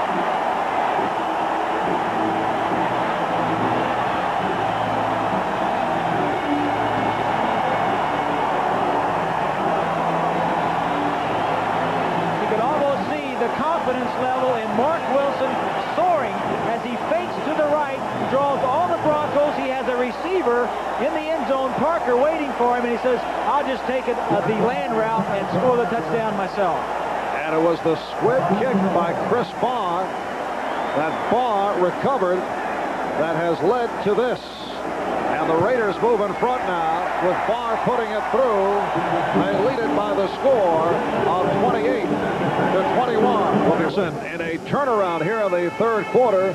And he has led his Los Angeles Raiders to a 28-21 lead over the Denver Broncos. 3.5 remaining in the third quarter. Denver has not had the football. They had it for that quick series, and then the touchdown to Trey Junkin, touchdown pass, then the squib kick, leading to the Wilson on the keeper, able to bring it in. Tricky hop, and it will come out to the 20-yard line. Chris Barr has had himself a strong game. And here are the Broncos now from their 20. Broncos need to reestablish some momentum. Obviously, it's on the sideline with the Raiders at this point. Flag thrown. And that is the referee, Jerry Seaman, chatting with Bob Rice, the side judge. Personal foul, number 61, receiving team. Half the distance to the goal line. First down, 10-yard line. It is called on Andre Townsend, the defensive lineman. So the ball is marked back at the 10. John Elway has had an outstanding game, but has not been able to touch the football in this third quarter. He seems confident, too. You can look into his eyes and just, 3 touchdowns already in the ball game. I think this is just going to be who scores last and who's going to win. Wilhite, the lone deep back. And it's Wilhite on a draw. Picked up 2. Bill Pickell and Matt Millen combining on the stop. Denver's been in a few of those high-scoring games in the last month or two. Last week in overtime, beating San Diego 30-24. Denver not a club that you want to get into overtime with. They are 8-1-1 in overtime games, 2-0 this season, 8-1-1 lifetime. And Elway guns it down. Intended for Vance Johnson, who was played by Lester Hayes. Good protection, and this is one of the reasons why 75 Howie Long getting a lot of attention. 64 Bryant holds his arm out and says, wait a minute, I got to help over here. Howard doing a good job. Bishop in there. Howie's looking and says, they're holding me, coach, they're holding me. Howie Long, a man who combines enormous strength with quickness. Third down and 8.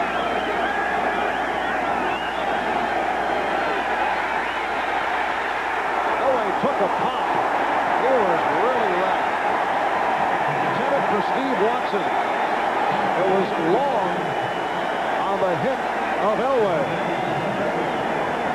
Howie Long from the right side this time. He scoots out over there against Studdard. Runs around Studdard, and Elway barely gets it off, but he'll remember that blow. Wrapped up like a pretzel. And another quickie series for Denver. As the Raiders have taken charge, Broncos have not picked up a first down in this third quarter. The Raiders with 8. And Chris Norman will punt for the 5th time today. Colton Walker is back at the Denver 45. 2.5 left, third quarter. And Walker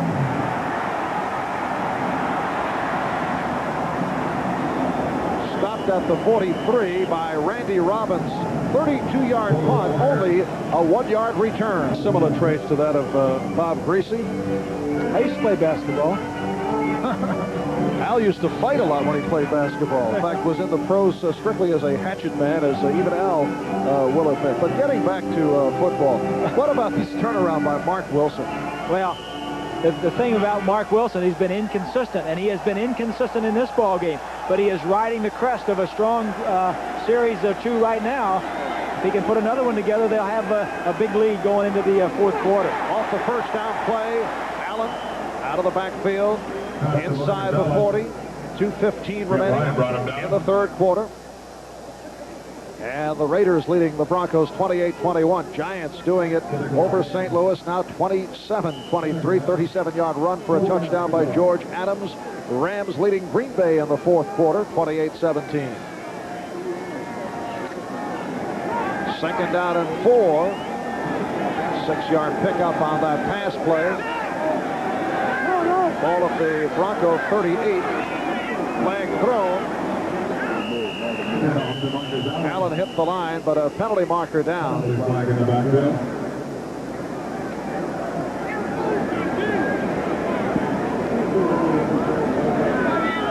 And a Raider is injured. Looks to be the right tackle, Henry Lawrence. Henry Lawrence, who made it to the Pro Bowl last year out of Florida A&M in his 12th season in the NFL. Raiders with a very deep offensive line. The backups including people like Shelby Jordan, Kurt Marsh, who played well last week, particularly in that final drive against Cincinnati. Dave Dalby is the backup center. So they're in good shape. They really are. Marsh, #1 draft choice. We'll get the call here from Jerry Seaman. Illegal motion, number 32, offense, still second down. So the motion called on Marcus Allen, and Shelby Jordan has come on, replacing Henry Lawrence.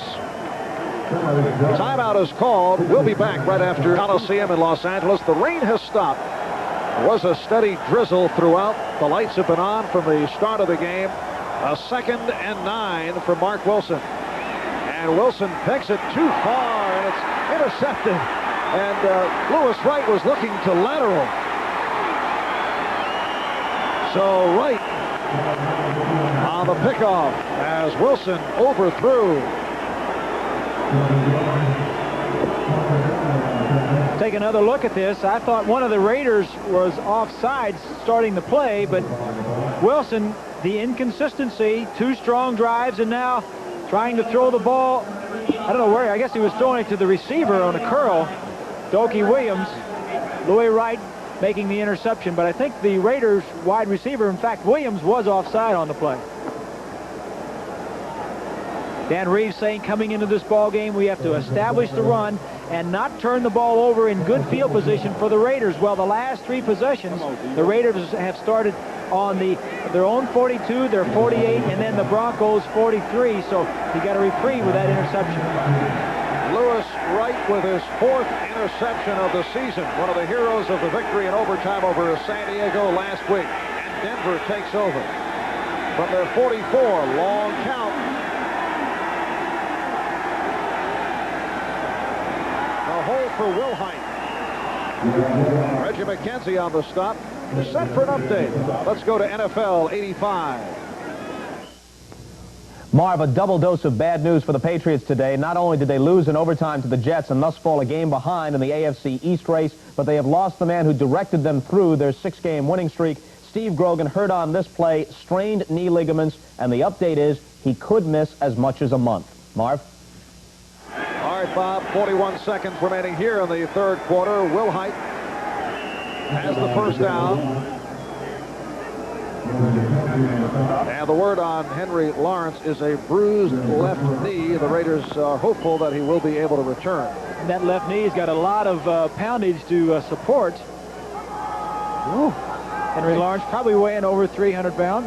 What a subtle way of saying he's a big man. Well, he is a big man. When I was in the Pro Bowl with him, I was glad to have him in front of me. Tries to slip away from it. Very clever banner there. Very nice. Yes. Guaranteed to get on camera with the mentality of our director and producer. All right, that's the end of the 3rd quarter here at the Coliseum, with the Raiders leading the Broncos. 20 Flores, quiet man but in control, 7th year head coach of the Raiders. He's coached 2 Super Bowl winners. And as Raiders lead the Broncos 28-21 as we get underway 4th quarter. 1st and 10 from the 43. Harold Wilhite.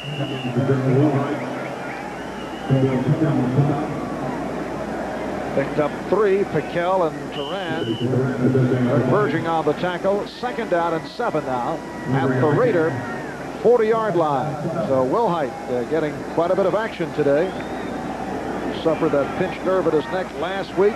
Earlier in the season, bothered by a knee problem.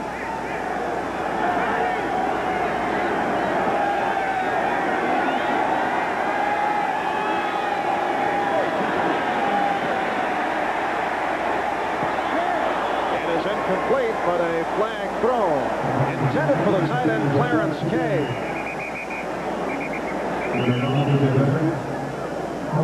Elway was knocked to the ground, and flag is in the backfield, so I think you're going to get an offensive holding call. Holding, number 37, defense. Holding, number 70, offense. Penalty decline. Still 2nd down. So it's Hayes of the Raiders and Studdard of the Broncos. You know, we must have had 4 or 5 penalties already on Lester Hayes and Mike Haynes, the defensive backs, that really play a lot of... You know, that can cost a team. You know, and it's amazing the Raiders have been able to overcome all the penalties. Every year they seem to be at the bottom of the list as far as most penalties, and sooner or later that's going to catch up with you. I'm surprised the Broncos, Marv, aren't getting Elway outside the pocket. He's been knocked down inside the pocket. I'd like to see him get him out a little bit more. 2nd and 7. That is Johnson in motion. Intended for the tight end right. Stacy Duran was right with James Wright, who caught 4 passes last week against the Chargers. And as we mentioned earlier, in recent weeks, the tight ends have certainly gotten into the offense. Well, I think they're looking more to their tight ends because of Hayes and Haynes. Very tough on the outside. But the other thing, he's getting more pressure up the middle now, and I think playing man-to-man coverage in the secondary, you don't have that big cushion to complete the ball, especially when you have the pressure. The other thing is get him outside the pocket where you have more time and just drill it to the man that's open. And it's a 3rd and 7 for Elway. Fake the reverse. And threw it to Brown, and Watson on the catch for the first down. Otis McKinney on the stop, a 17-yard pass play.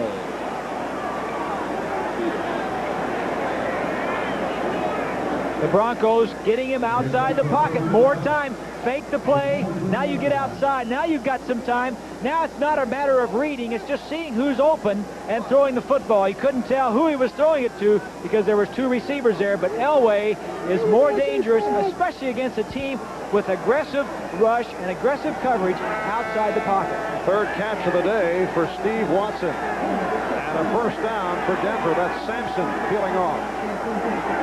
And here is Wilhite turning the corner. And bumped out at the 16.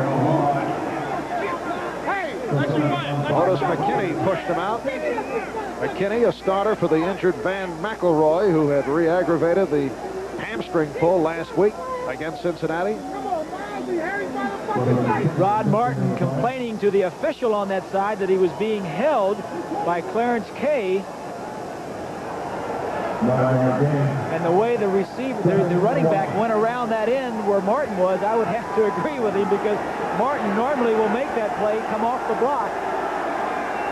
Denver has a 2nd and 2 inside the 15.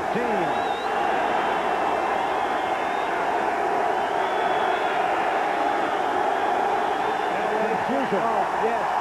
Taking off and then not getting done what he wanted to get done. Well, he saw Sampson pull up as he started to go into motion, and a timeout has been called. We'll be right back.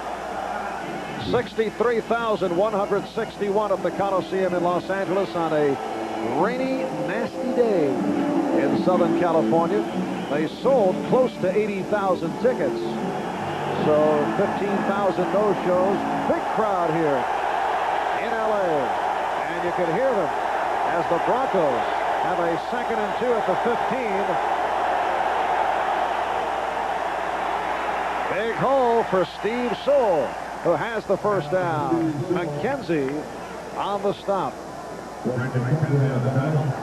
Keith Bishop throwing a good block as you look to the sideline. Giving the signals. Kubiak.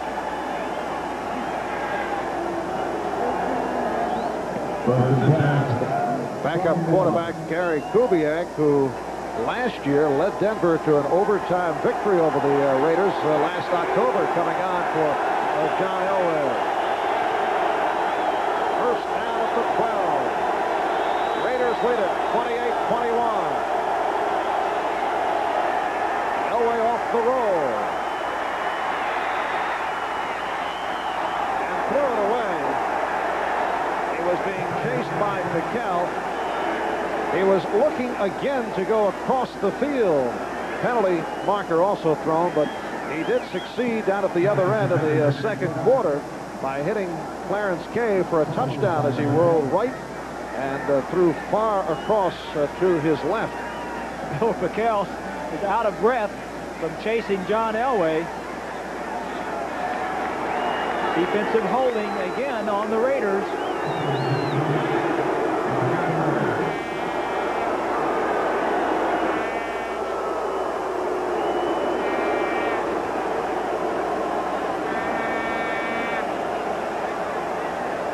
Referee Gary Seaman looking to have the ball spotted, and now here's the call. Illegal use of hands to the face, number 99, defense. It's Sean Jones, second-year man from Northeastern, who is replacing the injured Lyle Alzado. There's Jones. Had 3 sacks opening day in the Raider victory over the Jets. Raiders' top draft pick last year, a second-round selection. Late substitutions for the Raiders. They think it's going to be a pass. First and goal at the 6. And it's Sewell dancing outside. And pushed back. They have gotten to the 4. Let's see where they mark it. Steve Sewell, the rookie from Oklahoma, was stacked up by Stacy Turan. Marv, the coaches on the sideline will look for certain players to substitute. Steve Sewell comes into the ball game. They probably thought that Denver was going to throw the ball because Sewell has been catching the ball rather than running it.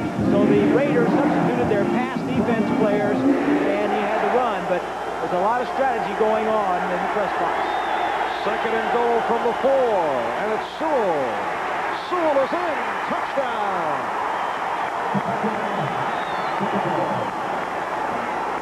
His second touchdown in the National Football League. The other one coming on a 54-yard pass play.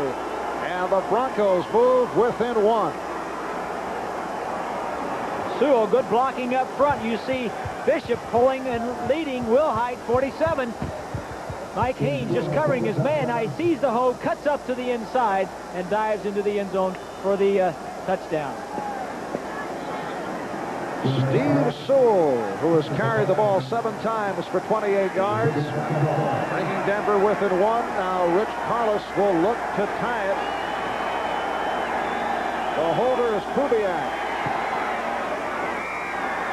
And we are even at 28. 9 plays for 56 yards. We'll be right back. Joined by Bob Greasy and his fabled telestrator, Bob being the strong company man, giving up a Thanksgiving Day at home to be with you. Tell that to my wife and see how she likes it. But one thing, the Detroit Lions, very tough at home. They've not lost at home all year. And, of course, the Jets going on the road after winning today and getting the 1-game lead over the Dolphins and the Patriots. Should be a good ball game. Kickoff by Rich Carlos, taken by Fulton Walker, out to the 15. High steps his way across the 25-yard line. And again, a flag is thrown. Simon Fletcher, rookie from University of Houston, on the stop of Walker. There's that grimace by the referee, Jerry Seaman.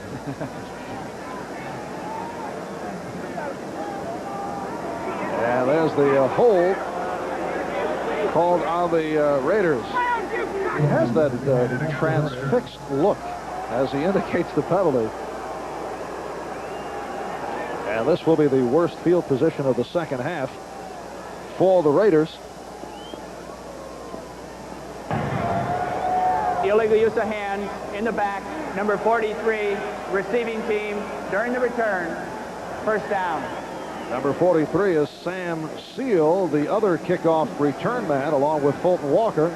Sam trying to help out. Walker has done a good job for this Raider team, Marv, since he's come over from the Dolphins. I think he's number 3 or 4 in the National Football League. Actually, number 4 in punt return, so they've done very well. Raiders first down from the 12. And it's Marcus Allen reaching out near the 15. Marty Chavis on the stop. 11.5 remaining, 4th quarter. Raiders and Broncos tied at 28. Giants winning big over St. Louis, 34-3 in St. Louis. Rams having their way against Green Bay, bouncing back from the loss to the Falcons last week. And we are even at 28. John Elway has thrown 3. It's been an up and down day for Raider quarterback Mark Wilson. Marcus Allen, 17 carries, 138 yards. And Wilson to throw with time. It's deflected, incomplete. Intended for Christensen.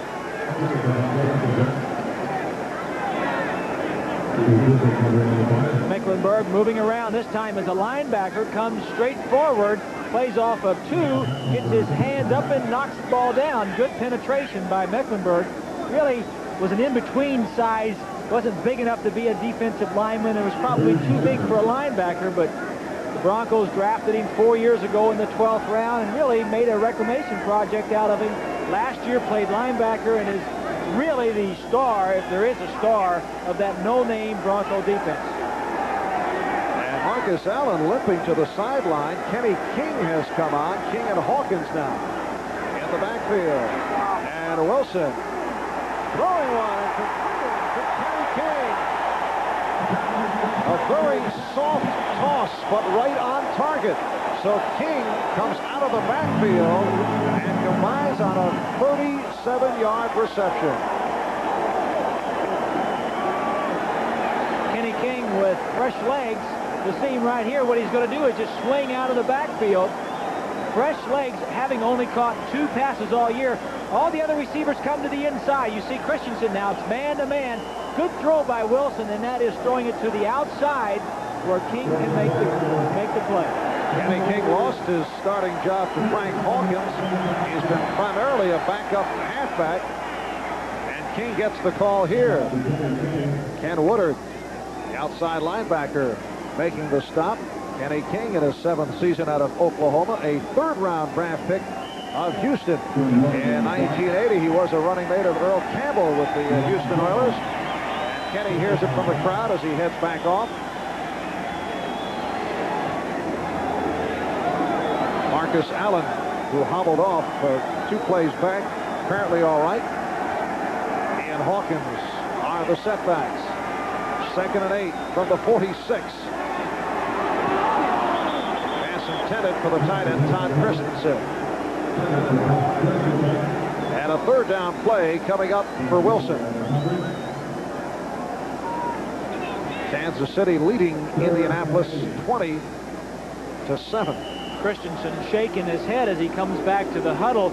Wilson saw a blitz, and this free safety, Tony Lilly, had to come all the way across the field to cover Christensen on a little out. If he would have caught it, there was an opportunity to make some big yardage. 3rd down play from the Denver 46. And Wilson throwing deep. Broken up. Steve Foley keeping it away from Jesse Hester. Underthrown, Marv. He had him out there. Hester had split 2 defenders. He could have gotten the ball downfield further. Hester could have run down under it. Just an underthrow. You see right here, he was between them, and he was beyond them. If he could have thrown the ball downfield, but he had to stop and come back, and then did a good job of breaking the interception up. And Ray Guy punting for the 5th time. His last attempt was that shank, the 13-yard punt. Gerald Wilhite is back at his 10. And Guy able to angle it, but let's see. Ooh. He got the hop. Inside the 1. Touchback. Now they are saying touchback. All right. Raiders are arguing. Van Pelt. Brad Van Pelt pleading his case. Meeting between the Raiders and Broncos. There have been some Dannies. Remember this last year, Rich Carlos with the game-winning field goal in overtime to make it a sweep of the 2-game set a year ago. And you know, it may come down to the field goal kickers again, Marv. It's shaping up that way. Tied at 28, 9:56 left in this 4th quarter off the 46-yard punt by Guy that did carry in. Elway, 1st down from his 20. Was nearly intercepted, and he would like to have that one back. Lester Hayes with some theatrics. It was intended for Steve Watson. Some theatrics is right. You're in Hollywood. Look at him. Had 13 interceptions 1 year. 4 of them didn't even count. He had 17 and 5 in the playoff. 22 as you see Watson coming to the inside and then starting back to the outside. Lester said, "I'll have none of it." Not the best hands in the world. In fact, the Raiders last in turnovers in the National Football League defensively. 2nd down, and the handoff to Wilhite, who did a little juggle with it. Rod Martin on the stop. Picked up 1. It'll be a 3rd down and 9. 2nd down, 9 yards to go. Rod Martin, the outside linebacker. Some football people said he was too small when he came out of the University of Southern California as a 12th round draft pick.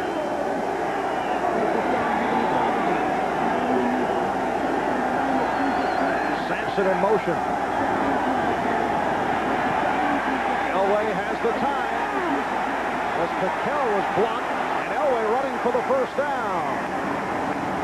Elway lunging across the 30. And the folks holding the yardstick markers made a quick move to get out of the way. Well, they did. Look at the protection right here. As 57, Robinson seems to be eyeballing Elway. If he'd go to run, I'm going to catch him, but he gets blocked. And now Elway takes off around the end. And it's interesting, Marv, how this game is coming down to the running quarterback. It seems like Wilson makes his best plays when he's outside the pocket, and Elway is doing the same thing. Can't get anything done inside, outside the pocket. He seems to be doing pretty well. And picked up the first down at the 31-yard line. 9 minutes left, fourth quarter. We are tied at 28. This is Sewell. Nearly pulled away. Brad Van Pelt got a piece of it. And Van Pelt shaken up.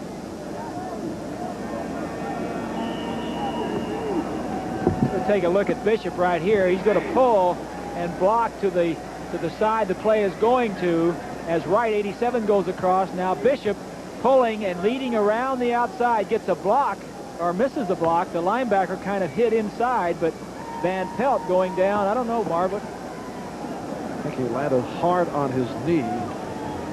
Brad Van Pelt, who joined the Raiders last season, 6 weeks into the season, following 11 years with the Giants, took over Ted Hendricks' old spot at his 13th year out of Michigan State. We have seen more of Jerry Robinson today as the Raiders have been rotating. He had been used sparingly since he was acquired from the Eagles. I think he's been used primarily on pass defense and comes in certain passing situations. But the field, as we see, Van Pelt seems to be all right. The field is in good shape. We've had intermittent drizzle throughout the ball game. The grass seems to be a little slippery on top, but the field is solid, and you haven't seen any big mud piles or anybody really tripping because of the field. I know you normally check out the playing field before ball games. Kind of rainy conditions today. Did you check it out? Certainly did. Set my spies down. Set your spies down? Spies down, yes. My spies went down, checked the field out, and... In effect, you stayed away from the muddy field. Would not go onto the field. Again, it's Sewell. And some extracurricular activity. This is what Dan Reeves had warned about during the course of the week. Don't let the Raiders get to you. The message from Reeves. Millen and Turan on the stop. And we're swinging by the NFL scoreboard. Rams over Green Bay, 31-17. They are in the fourth. Kansas City leading Indianapolis. It's a third down and 1. And again, the rain is falling.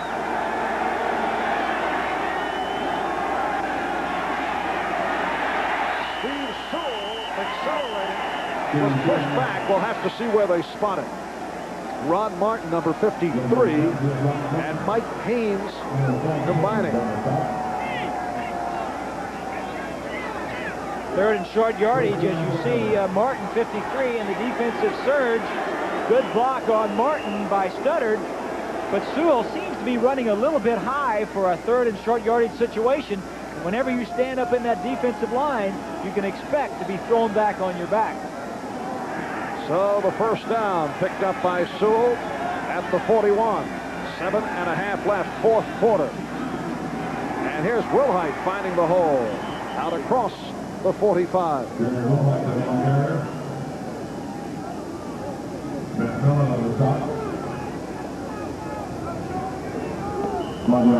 Tonight on NBC, Hunky Brewster followed down in 5 at the 46.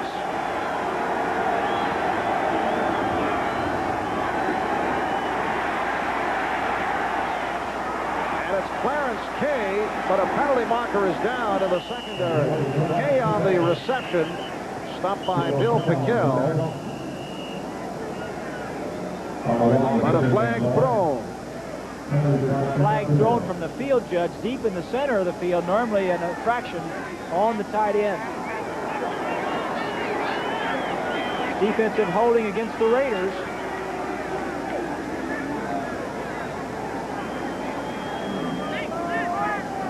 And then it's Mike Haynes, the right corner, discussing it. So the Raiders with their 10th penalty of the day. Broncos hit for only 4. Holding number 22, defense, first down. And it is Haynes. That's his second or third.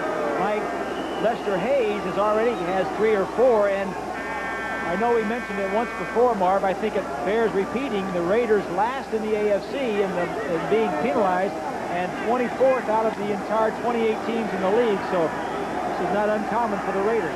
First down for Denver at the Raider 49. And here is Sewell. And again a flag has been thrown. Sewell to the Raider 45. Reggie McKenzie, a rookie from Tennessee, on the stop. 6:17 left in the fourth quarter, tied at 28.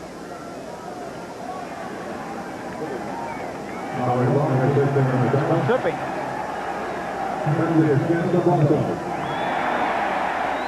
So the penalty now on the Broncos.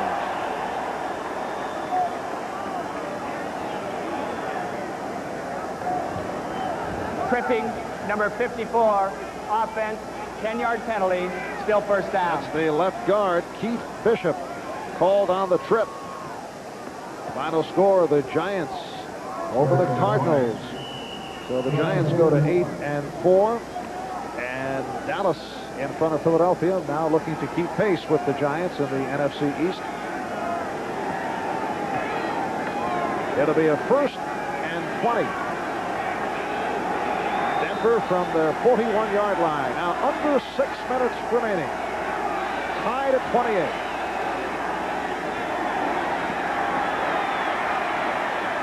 Elway hauled down. The fumble is recovered by Stoddard, the left tackle, but it may have been whistled dead. Long and Jones combining for the 4th sack of the day for the Los Angeles Raiders.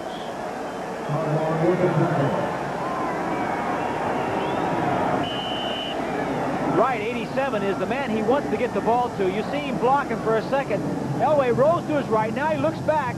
He almost, if he had a second more, he may have had time to come back to right, because right was going to be open in another second or two, and that's the thing that sprinting out gets you more time to throw the football. It seems like they're going to that more and more now. And this is a 2nd down, and yes, 31 to go. And Elway throws the strike. Obviously way short of the first down as he combines with Vance Johnson. Sam Seal was right there. Vance Johnson was saying that Steve Watson, the other receiver, number 81, has helped him a great deal. In fact, last week after Johnson had run a kickoff back for a touchdown, and it was really called back because of a flag, he came back into the huddle, and Watson told him what pattern to run because he was so out of breath, and to make sure he knew what he was running. 3rd and 22. Big rush again. And broken up. Intended for Clint Sampson. James Davis on the coverage. Davis, the extra defensive back. And the punt unit comes on.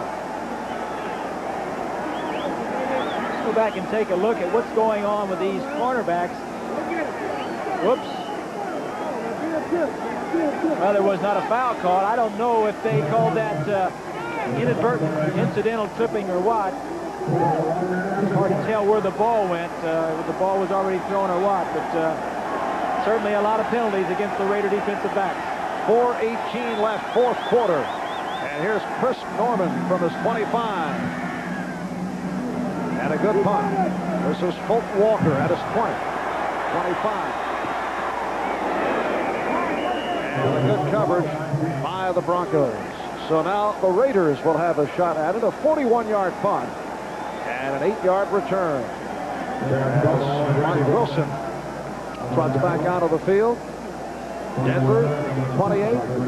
LA Raiders 28. Elway has thrown for 3. Marcus Allen with a 61-yard touchdown run. Mark Wilson has thrown for 2, run for 1. of time left in the fourth quarter. And here's Allen cutting to the outside. Good second effort by Marcus Allen. Dennis Smith, the strong safety, finally got him out. Allen has such body control. He can see where the defender is coming from, and then just kind of, if he has his weight forward, he can shift it to the back, slide it to the outside. I think the reason he's been so durable is because he has been able to stay free of injury. It's very difficult to get a tough, straight-on hit on him. As you see Mecklenburg missing. Right in there, he fakes like he's going up the middle and then gets out of bounds and avoids the big hit. 9-yard run, so a second down and 1. And picks up the first down. So Allen to the 40. Ken Woodard, the outside linebacker, on the stop. And a first down for the Raiders. A look at the AFC playoff picture, including today's play. 5 teams will qualify, 3 divisional winners and 2 wild card teams. And going into today's play, Denver at 8-3, Raiders at 7-4. Again, it is Marcus Allen, Jim Ryan on the stop. Allen has carried the ball 21 times for 156 yards. He's caught 3 for 38 yards, so all told 194 yards from Marcus Allen. I wonder how that compares to their total offense of the day. I mean, obviously they lean on him pretty heavily. It'd be interesting to find out how much of that is their total offense. Well, we'll put our crack statistical staff on it. 2nd and 7. Hawkins the lone deep back now. Wilson slipped and brought down. Lost his footing. He lost his footing when he got hit over the head by Mecklenburg.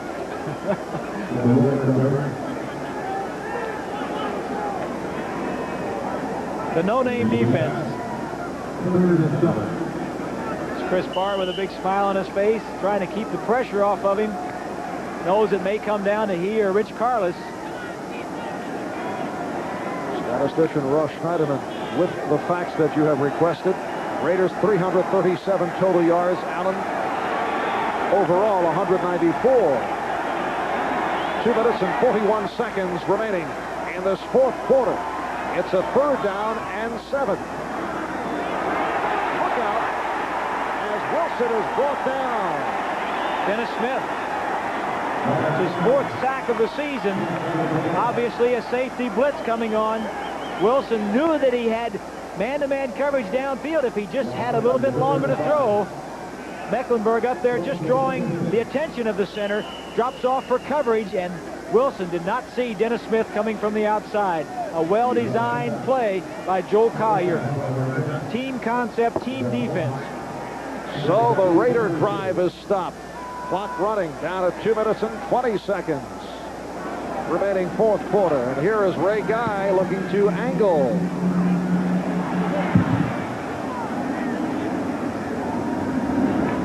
And it stops at about the 26-yard line, a 39-yard punt. So the Broncos get it back. McKellen Barnes right there. Now 2 minutes remaining in this fourth quarter. We'll be back right after these words.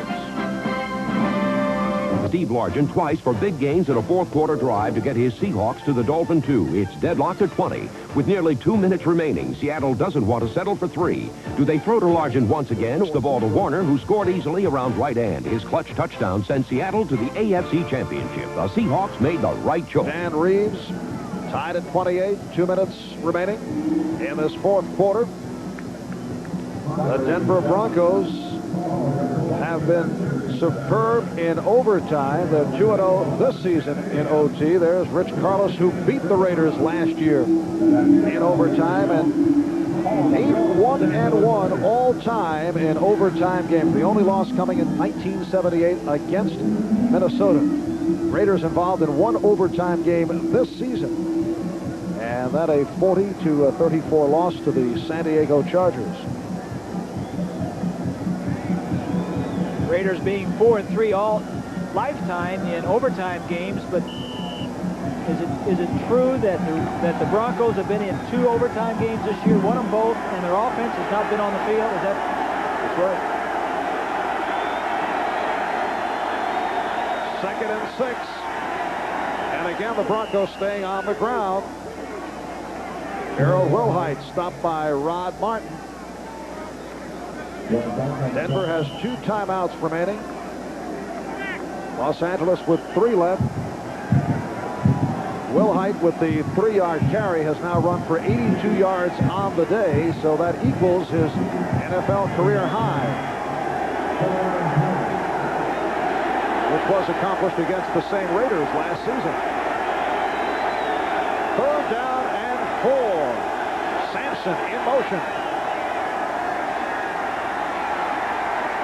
Elway goes the middle. And let's see. He has Watson. Steve Watson with a nice circus catch. Lester Hayes on the coverage. Comes to the inside, as we've seen him do today. Stops and goes back to the outside. A great throw by Elway. Good coverage. Here we are right here. He's going to come to the inside and then break back to the outside. Now watch Hayes. Hayes has covered him as tight as you can possibly do it. Comes to the inside. Now Hayes stops his momentum and goes back to the outside. Not much of a target, but Elway sticks it right to the outside where only Watson can catch it. And the 4th reception of the day by Watson. 1 minute and 12 remaining in the 4th quarter. The Broncos calling for time, so they have 1 timeout left. And a big first down that was for the Broncos. Keeps possession, keeps the Raiders. I'm sure if they would have not made the first down, the Raiders would have called timeout because obviously they would have been getting the football. But coming down to the end, Marv, another exciting game here in the LA Coliseum. Last week it was a defensive struggle. This week an offensive struggle, and really on a day that you wouldn't expect the offenses to shine. An overcast, rainy day, but certainly it hasn't been the case. Denver first down from their 38. 82. Vance Johnson coming toward you. And this time some confusion.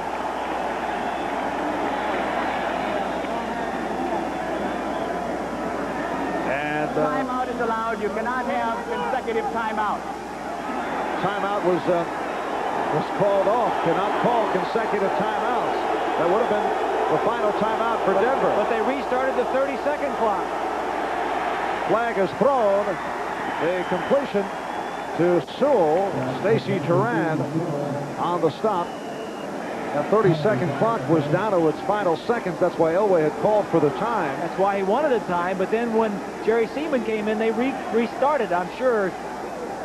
12 men on the field. Offense. That's delay of game, Jerry. Down to 1 minute 4 remaining in regulation. Well, at that point, you don't want to take your final timeout anyway. It's better to take a delay of game than take your final timeout.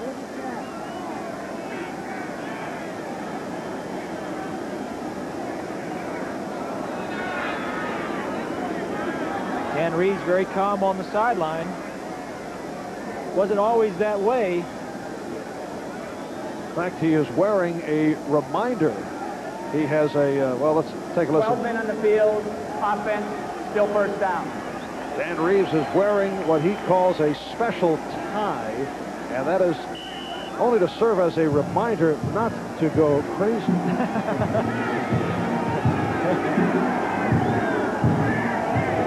Well, he said at the beginning of the Elway era that he was John's own worst enemy because he was too hyper and just yelled at him too much, and the tie is one way to kind of settle himself down.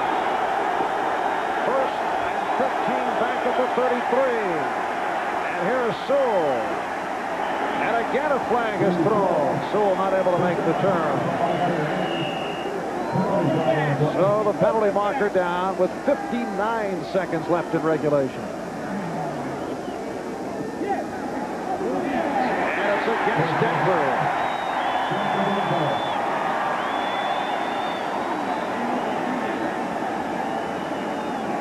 tie's certainly doing wonders. Well, you don't know what he would have done without the tie. Dan Reeves admitting that he didn't handle John Elway correctly. He said that Don Shula did a much better job with Dan Marino than he did with Elway, but Personal foul, clipping, number 54, offense, still first down. Steve Bishop, the left guard, all around the penalty. And it backs Denver now to a first down. And very long. What's the philosophy here of the Broncos? Are they too far back, or they just play to get into overtime, not make a mistake? I think the Broncos are going to be a little bit conservative, and the Raiders, you may see the Raiders using their timeouts.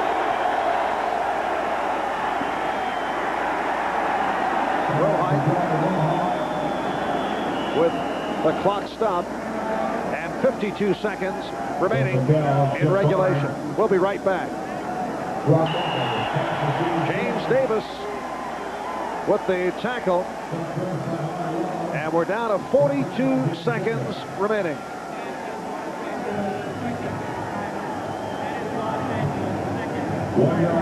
And those of you who may have just tuned in looking for a full NBC prime time lineup, Marv Albert with Bob Greasy. Following the completion of the Raiders and the Broncos, you will see Silver Spoons and then Academy Award winner George C. Scott in Mussolini, The Untold Story, Part 1.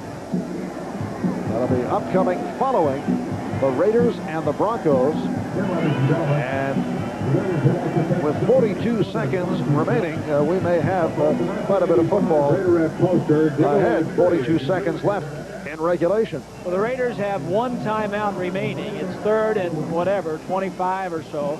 So the Broncos obviously are going to run something that is, they're not going to turn the ball over on. You would think they're hoping right now for overtime. The Raiders can call a timeout and get the ball after the punt with maybe 35, 36, 37 seconds, and they've got a shot at winning this game before it goes into overtime.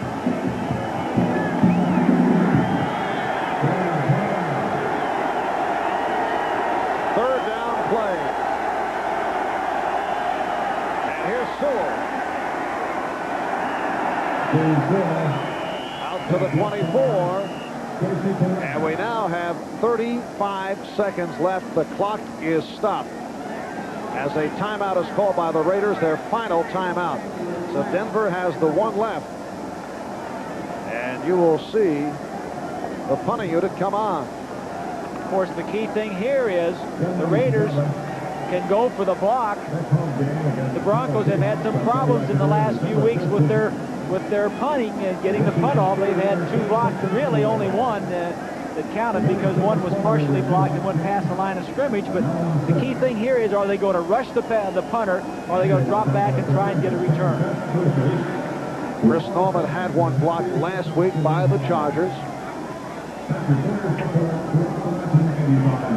It'll be Fulton Walker on the return. Walker among the leaders in the AFC, averaging 11 yards per punt return. There he is in his 5th year out of West Virginia, one-time Miami Dolphin, and he is back at his 35-yard line.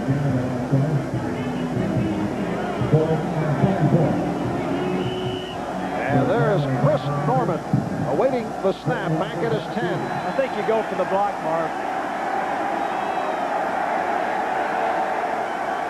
10 men on the line for the Raiders. Good punt by Norman. Sends Walker back. Come on, baby. Walker 25, 30. Has an opening.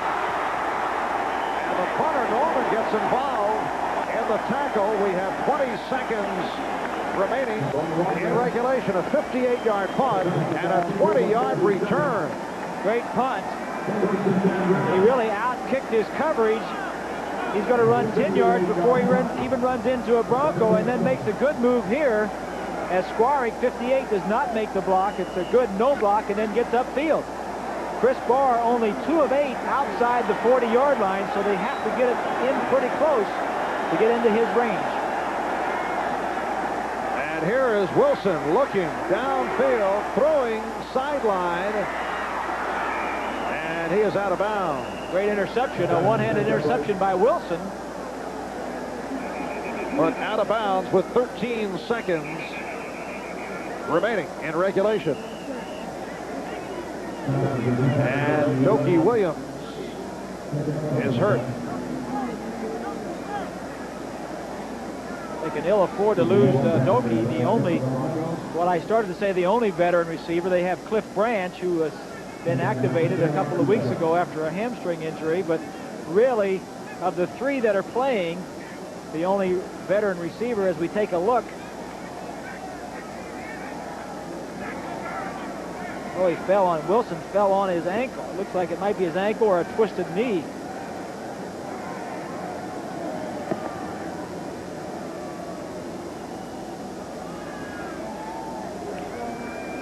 Seems to be all right up and moving around, but definitely had a little bit of a twist on that knee as Wilson fell on his ankle. 13 seconds remaining in regulation. Headed in the direction of overtime. Raiders have a second down play. They are at their 47. Incidentally, the longest on the season for Chris Barr is a 41-yard field goal.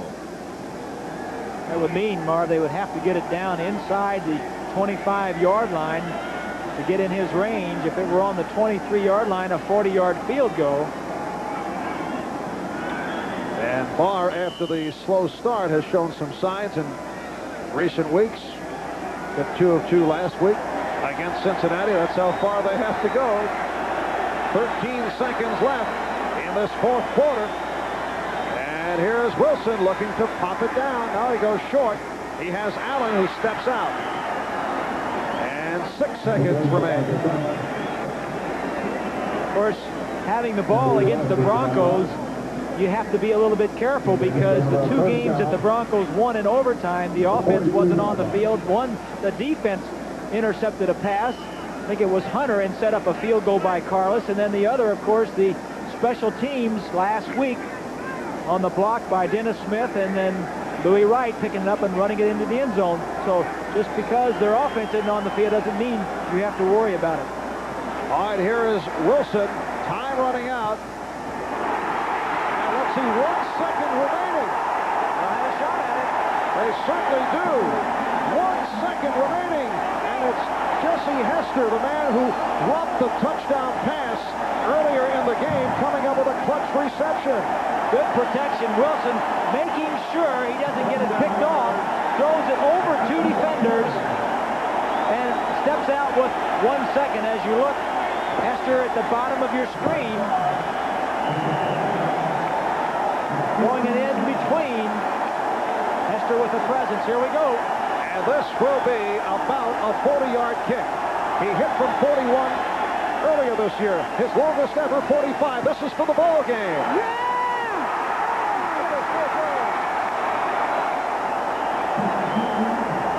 So we go to overtime. The 40-yard attempt by Barr.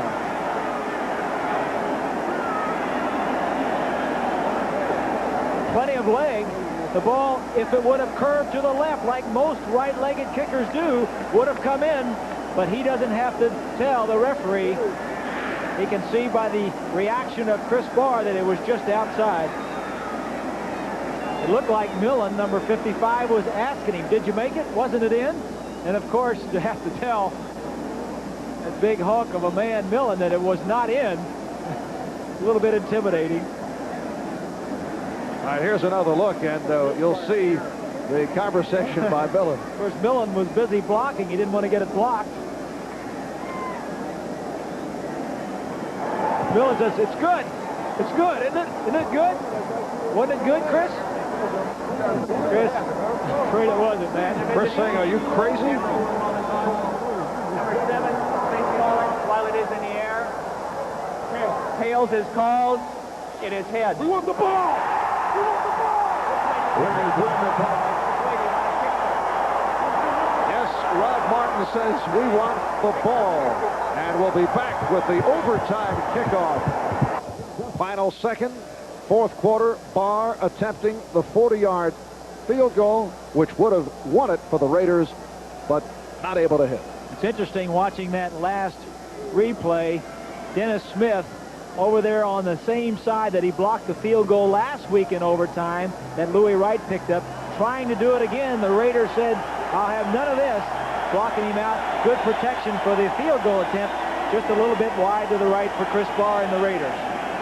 Barr is now 2 for 10 this season from 38 yards and longer. It's interesting, Marv, to note when they flip the coin that Rod Martin says, yeah, we want the ball. And I was wondering if the Broncos that were out there with him, he says, good, you take the ball. We've won 2 games losing the toss in overtime. Well, last week only the 4th overtime game in NFL history in which the winning team won without the offense touching the ball at all.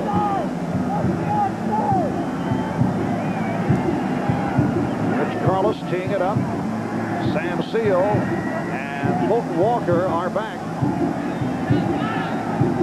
Broncos and Raiders tied at 28. Well, it becomes a game of field position, and the Broncos kicking the ball down to where they can, if they can pin them back, they can get a field goal down there with a turnover. And a strong kickoff. Fulton Walker will stay right there. They'll bring it out on the touchback to the 20. We are just underway in overtime for the Broncos, their 3rd overtime game of the season. And you're seeing more pressure right here because the pressure is on the offense, especially when you're in your own end of the field, because if one mistake is probably going to mean the end of the ball game. A turnover, a fumble, an interception. Your offense almost has to be perfect in this end of the field. And Dokie Williams, who went down at the end of regulation and headed to the sidelines, is all right. He is on the field right now. Mark Wilson, who is 14 for 33, 196 yards, 2 touchdowns, 3 interceptions. Giving to Marcus Allen. Allen has the first down. Martin and Smith on the stop. You would think that he might tire by this point, but he looked fresh. Great runners seem to get better the more they carry the football. They need a break every now and then, but when you're in overtime and you're in your own near your own end zone, give it to your best man. A good move to set up the block there. The little dip helped to set up Dokie Williams' block, but a good tackle by Mike Harden. 167 yards rushing for Allen. 216 total yards. First down from the 34. And this time Allen pushed back. Tom Jackson leading the Denver defensive surge. 1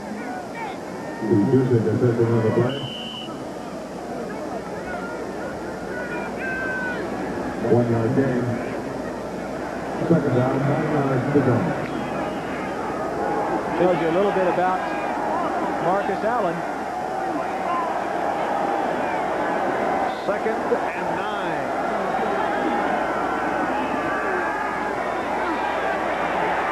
Completion. Dokie Williams pulling away. And a flag down. Steve Busick, number 58, finally brought him down and may have been a face mask.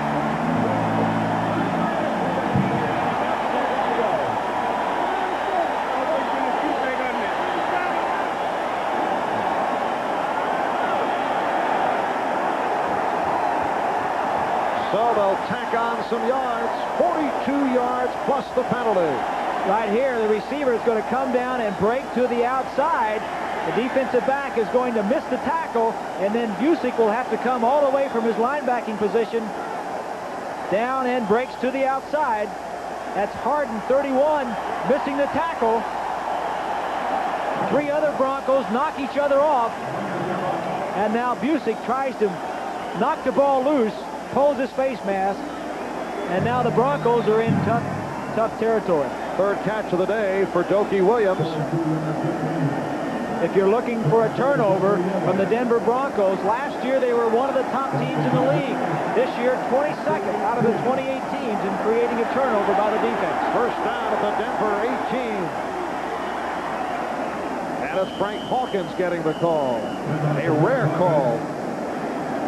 I'm sure all they're concerned about now is not fumbling the ball and leaving it to that man right there, Chris Barr. But when you just missed one, that has got to be on your mind.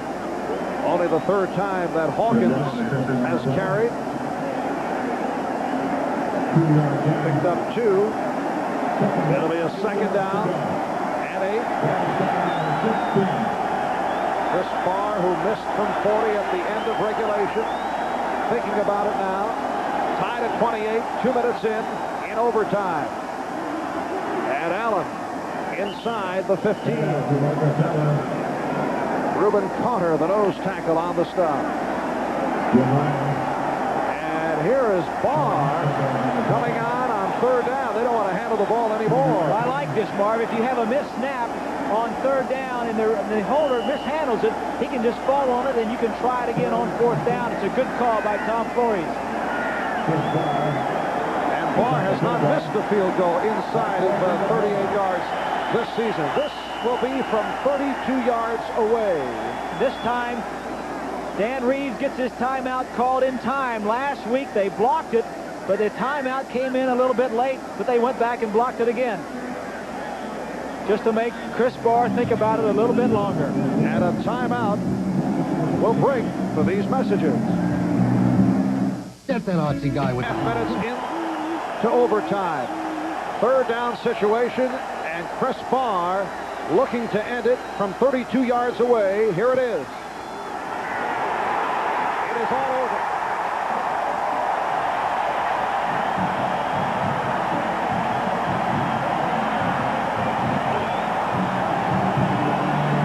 A sweet feeling for Barr, who missed at the end of regulation from 40. The Raiders have won it over the Broncos in overtime. Of the Raiders and the Broncos, and they have the Broncos and the Raiders on their schedule coming up. Meanwhile, It's the Volkswagen by Seiko and your authorized Seiko dealer. Man invented time. Seiko perfected it. And by Ice Blue Aqua Velva, because there's something about an Ice Blue Aqua Velva man.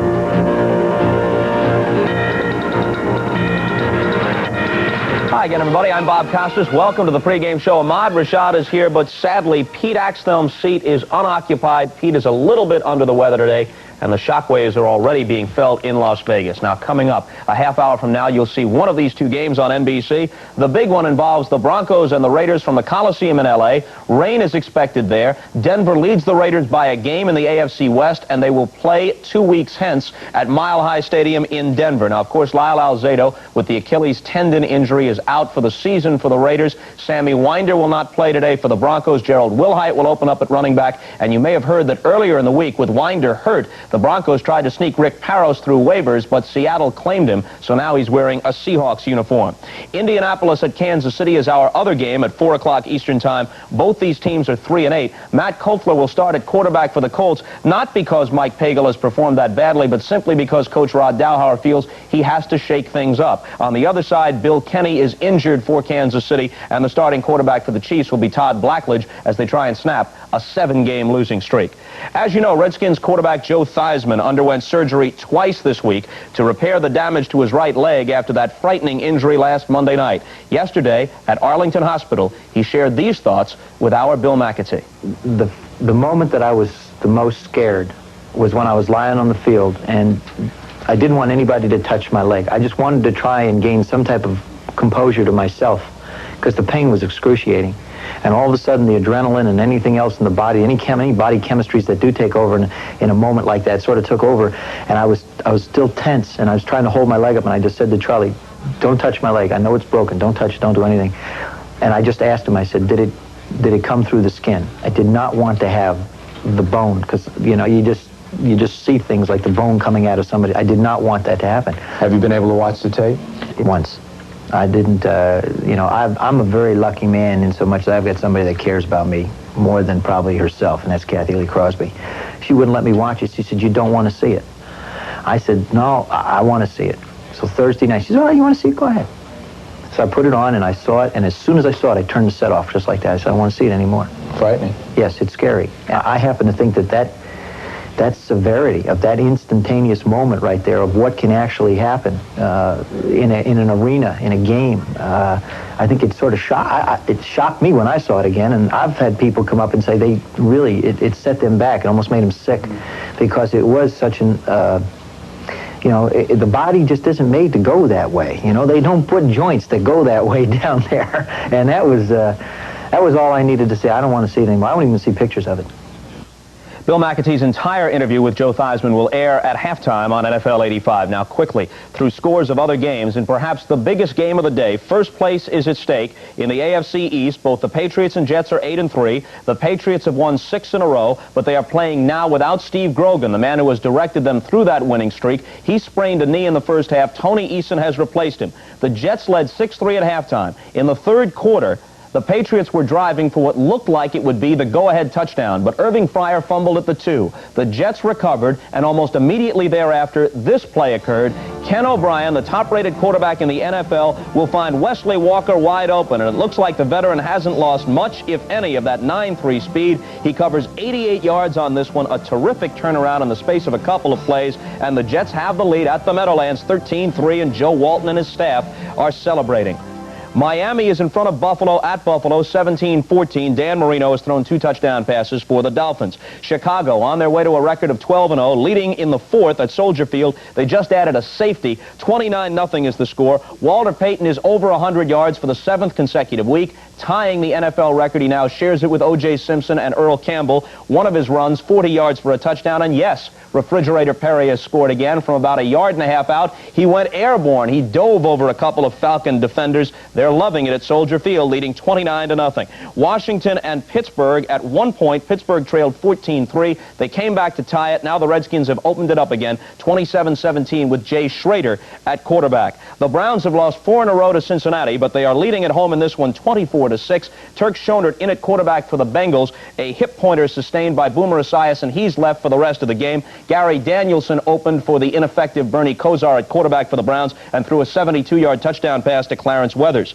Houston, after blowing a 17-0 lead, has just gone back in front of San Diego in the 4th quarter on a Mike Rozier scoring run. 27-21 is the score in that ball game. The Lions are playing at Tampa Bay. Detroit is just 1-5 on the road this year, but the Bucs are 1-10 overall, and Detroit leads at 16-6. Steve Young making his first ever NFL start at quarterback for the Buccaneers. And the Saints and the Vikings playing in the 4th now at the Metrodome in Minneapolis. The Saints lead that one 23-16. Remarkably, Earl Campbell scored his first ever New Orleans touchdown early. And defensive lineman Mike Bell, along with his brother Mark, a former professional football player, and some 30 others were arrested on federal narcotics charges. Mike Bell is charged with using a telephone to obtain narcotics. That is a felony. And with attempting to possess narcotics, that is a misdemeanor. You will see him in action here. He could conceivably get up to 4 years for the felony charges and a $30,000 fine, plus a year and a $5,000 fine on the misdemeanor charge. A preliminary hearing will be held this coming Wednesday,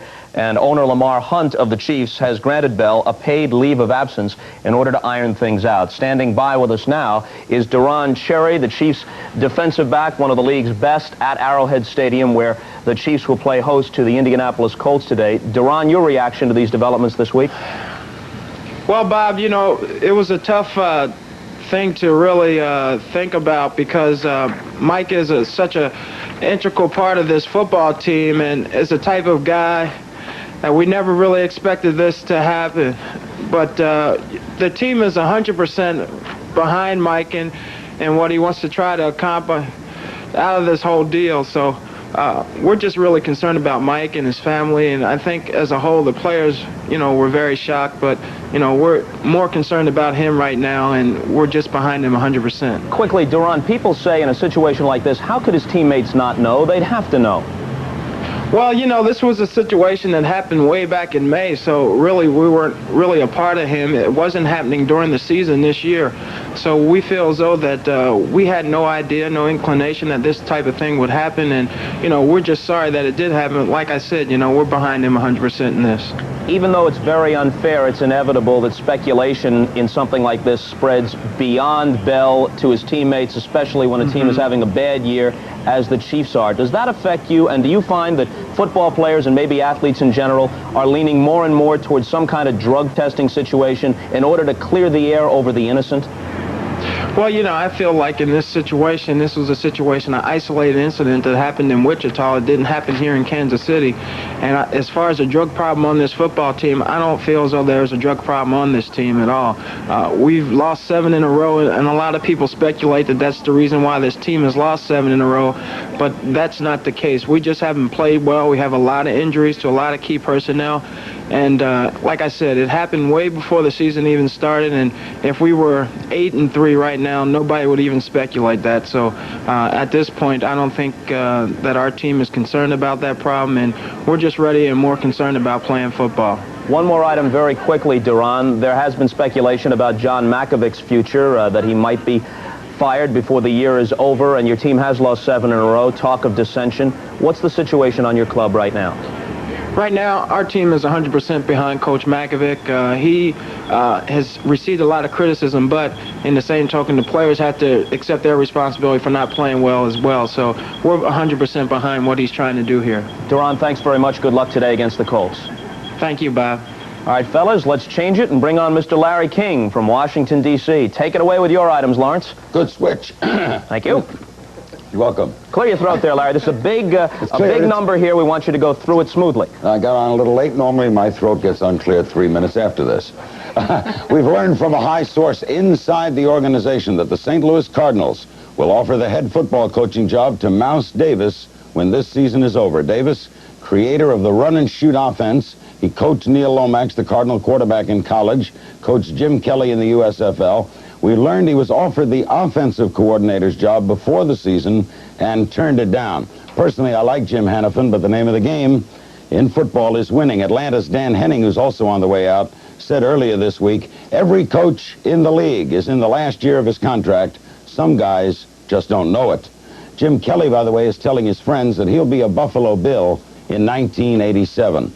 Interesting stat, Robert. The NFL's 6 dome teams that play in dome stadiums, have a combined 19-13 record at home, 8-26 on the road. Opinion department. Who's the best tight end in the National Football League? In my humble opinion, it's Jimmy Giles of Tampa Bay, but like the aforementioned Alex English of the NBA, no ink. Pass interference calls down 30% this year in the National Football League.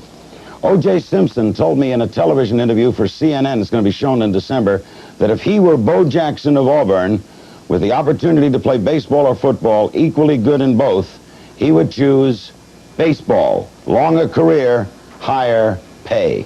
And by the way, only 29,000 showed up in Atlanta last week for the Ram game, 14,000 no-shows. And next week, Bob, I'm going to be in New York, and it's there that I will present you with the follow-up to what's next after the refrigerator. Bob, that's the way I hear it. The sports world holds its collective breath for that item. Back to your number 1 story today. Bill Bidwell, the Cardinal owner, is known to be a conservative guy. He likes to play it close to the vest. Mouse Davis is very flamboyant, not only in his coaching strategies, but in his personality. Will those two be compatible?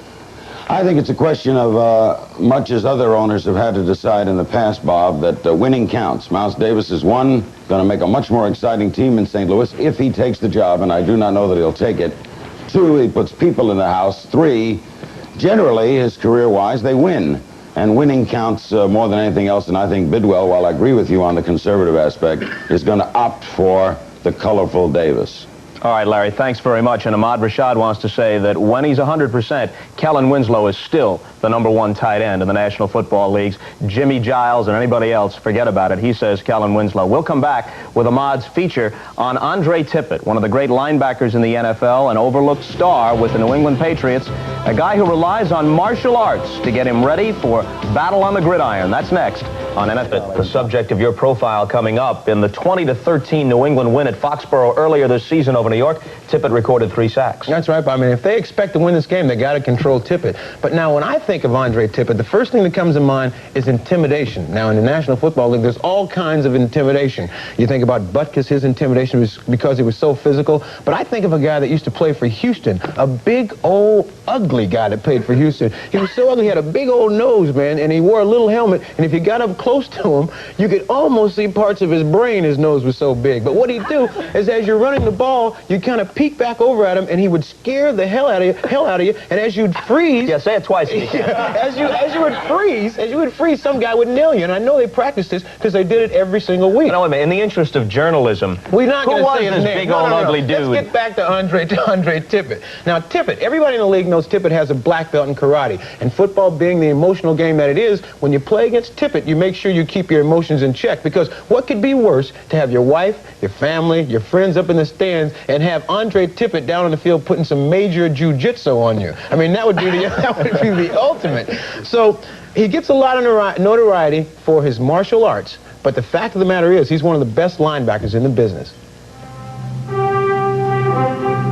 Faster than a speeding bullet, more powerful than a locomotive, able to leap tall buildings in a single bound. Is it a bird? Is it a plane? No, it's just Andre Tippett, the most feared linebacker in the AFC. But like Superman, he also has a Clark Kent side. Yeah, it's something I laugh when I think about it. You know, it's like here I am, you know, off the field, you know, easy, nice going, like to have a good time. But you know, come Sunday, it's like, you know, you're Jekyll and Mr. Hyde out there. Andre goes in there and he ignites us all with one of his ferocious sacks. He goes in there, he just tears people's heads off. I think he's the most dominant football player in the NFL right now. In order to be a dominating player, you must have discipline. And Andre Tippett feels his discipline comes from his dedication to the martial arts. Karate's not new to you. This has always been a part of your conditioning. How has it helped you in football? You know, I look at it as now a way of life with me because I've put so much time in it. You know, you're looking at 12, 13 years. That's, you know, that's a long time to be dedicated to one particular thing. Yeah, I love it, first of all. You know, that was my first organized sport that I could say I was in. And I think because of the time that I put in it, you know, it's paid off, you know, with my football ability, you know, as far as the discipline, the flexibility that I've gained from it, the hand-eye coordination. You know, a lot of big guys are not able to put their right foot in front of them and, you know, put their left hand over here somewhere without falling down. But I think because of the training that I had, you know, it's been tremendous. There have been many assessments of Andre Tippett, but his self-description may be the best. I would describe myself as a player. Yeah, he's the kind of guy that if you don't give him any attention, you know, he can cause a lot of havoc to your team. He's always trying to make something happen. You know, basically, he's the kind of guy that, you know, if you take him lightly, he'll come back and bite you. When you're looking for a linebacker, you want a guy that can play on first down and do a good job against the run, and then also drop into zones. And then on a long yardage situation, you want a linebacker that can cover or else rush the quarterback. And Tippett can do all these things. He's in there on every down. He's just an outstanding ball player, and he's the prototype. He may be the prototype, but like all great players, he does have his weaknesses, and his coach knows of at least one. He's not a very good pass receiver as far as running routes as a wide receiver. That's about the only thing I know. I'll tell you one thing. If they ever film the Raymond Berry story, the only guy for the title role is Jackie Cooper. You know, one thing I talked to Raymond Berry, and he said that he also gives Andre Tippett great coaching. I said, how do you do that? He said, every Sunday I walk over to his locker and I go, have a good game, Andre. With the great ones, I guess that's the best thing to do. That's right. You know, he was, Andre Tippett was second in sacks last year, and he did this as a down lineman. And the expert in that area of down linemen, and a personal friend of mine, is Merlin Olsen, who's standing by out at the Meadowlands. Merlin! Hello, Ahmad. How are you? I'm doing fine. When you talk about Andre Tippett playing as a down lineman at 240 pounds, he has to go up against guys that are 280 pounds. That sounds like a mismatch. Well, Ahmad, one of the things we talk about Andre like we do about basketball players. Some basketball players play big. Tippett plays big. In fact, he attacks those offensive tackles better than a lot of defensive linemen. Part of it, I think, is his training, but part of it is his attitude. He is not afraid of the size differential. He goes right at them. Well, Merlin, you know, if he's such a good athlete, why don't they move him around in the defense like they do with Mark Gastineau? Well, they have actually done that. In fact, against Tampa Bay, he moved from the left side to the right side. That's something we could see today. You talk about great linebackers. You think about Lawrence Taylor, Mike Singletary. Where does Tippett rate among these? I think he ranks right up there. It's just a matter of time until he'll get that kind of recognition, Ahmad. We're going to keep an eye on him today. You'll see some of the reasons that I think he's a great linebacker in this game today. All right, thanks, Merlin. Merlin, one last quick question. Any late note on Freeman McNeil? Will he start? We only know that he is going to play some. We don't know how much, and we were not told if he's going to start or not. So it's still kind of a mystery here. Merlin, thanks very much. We look forward to the broadcast in a few minutes from the Meadowlands as the Jets go against the Patriots. We'll be back to revealing interview with the Redskins' Joe Theismann, and we'll be back with all the scores and highlights. For Ahmad Rashad and the ailing Pete Axthelm, I'm Bob.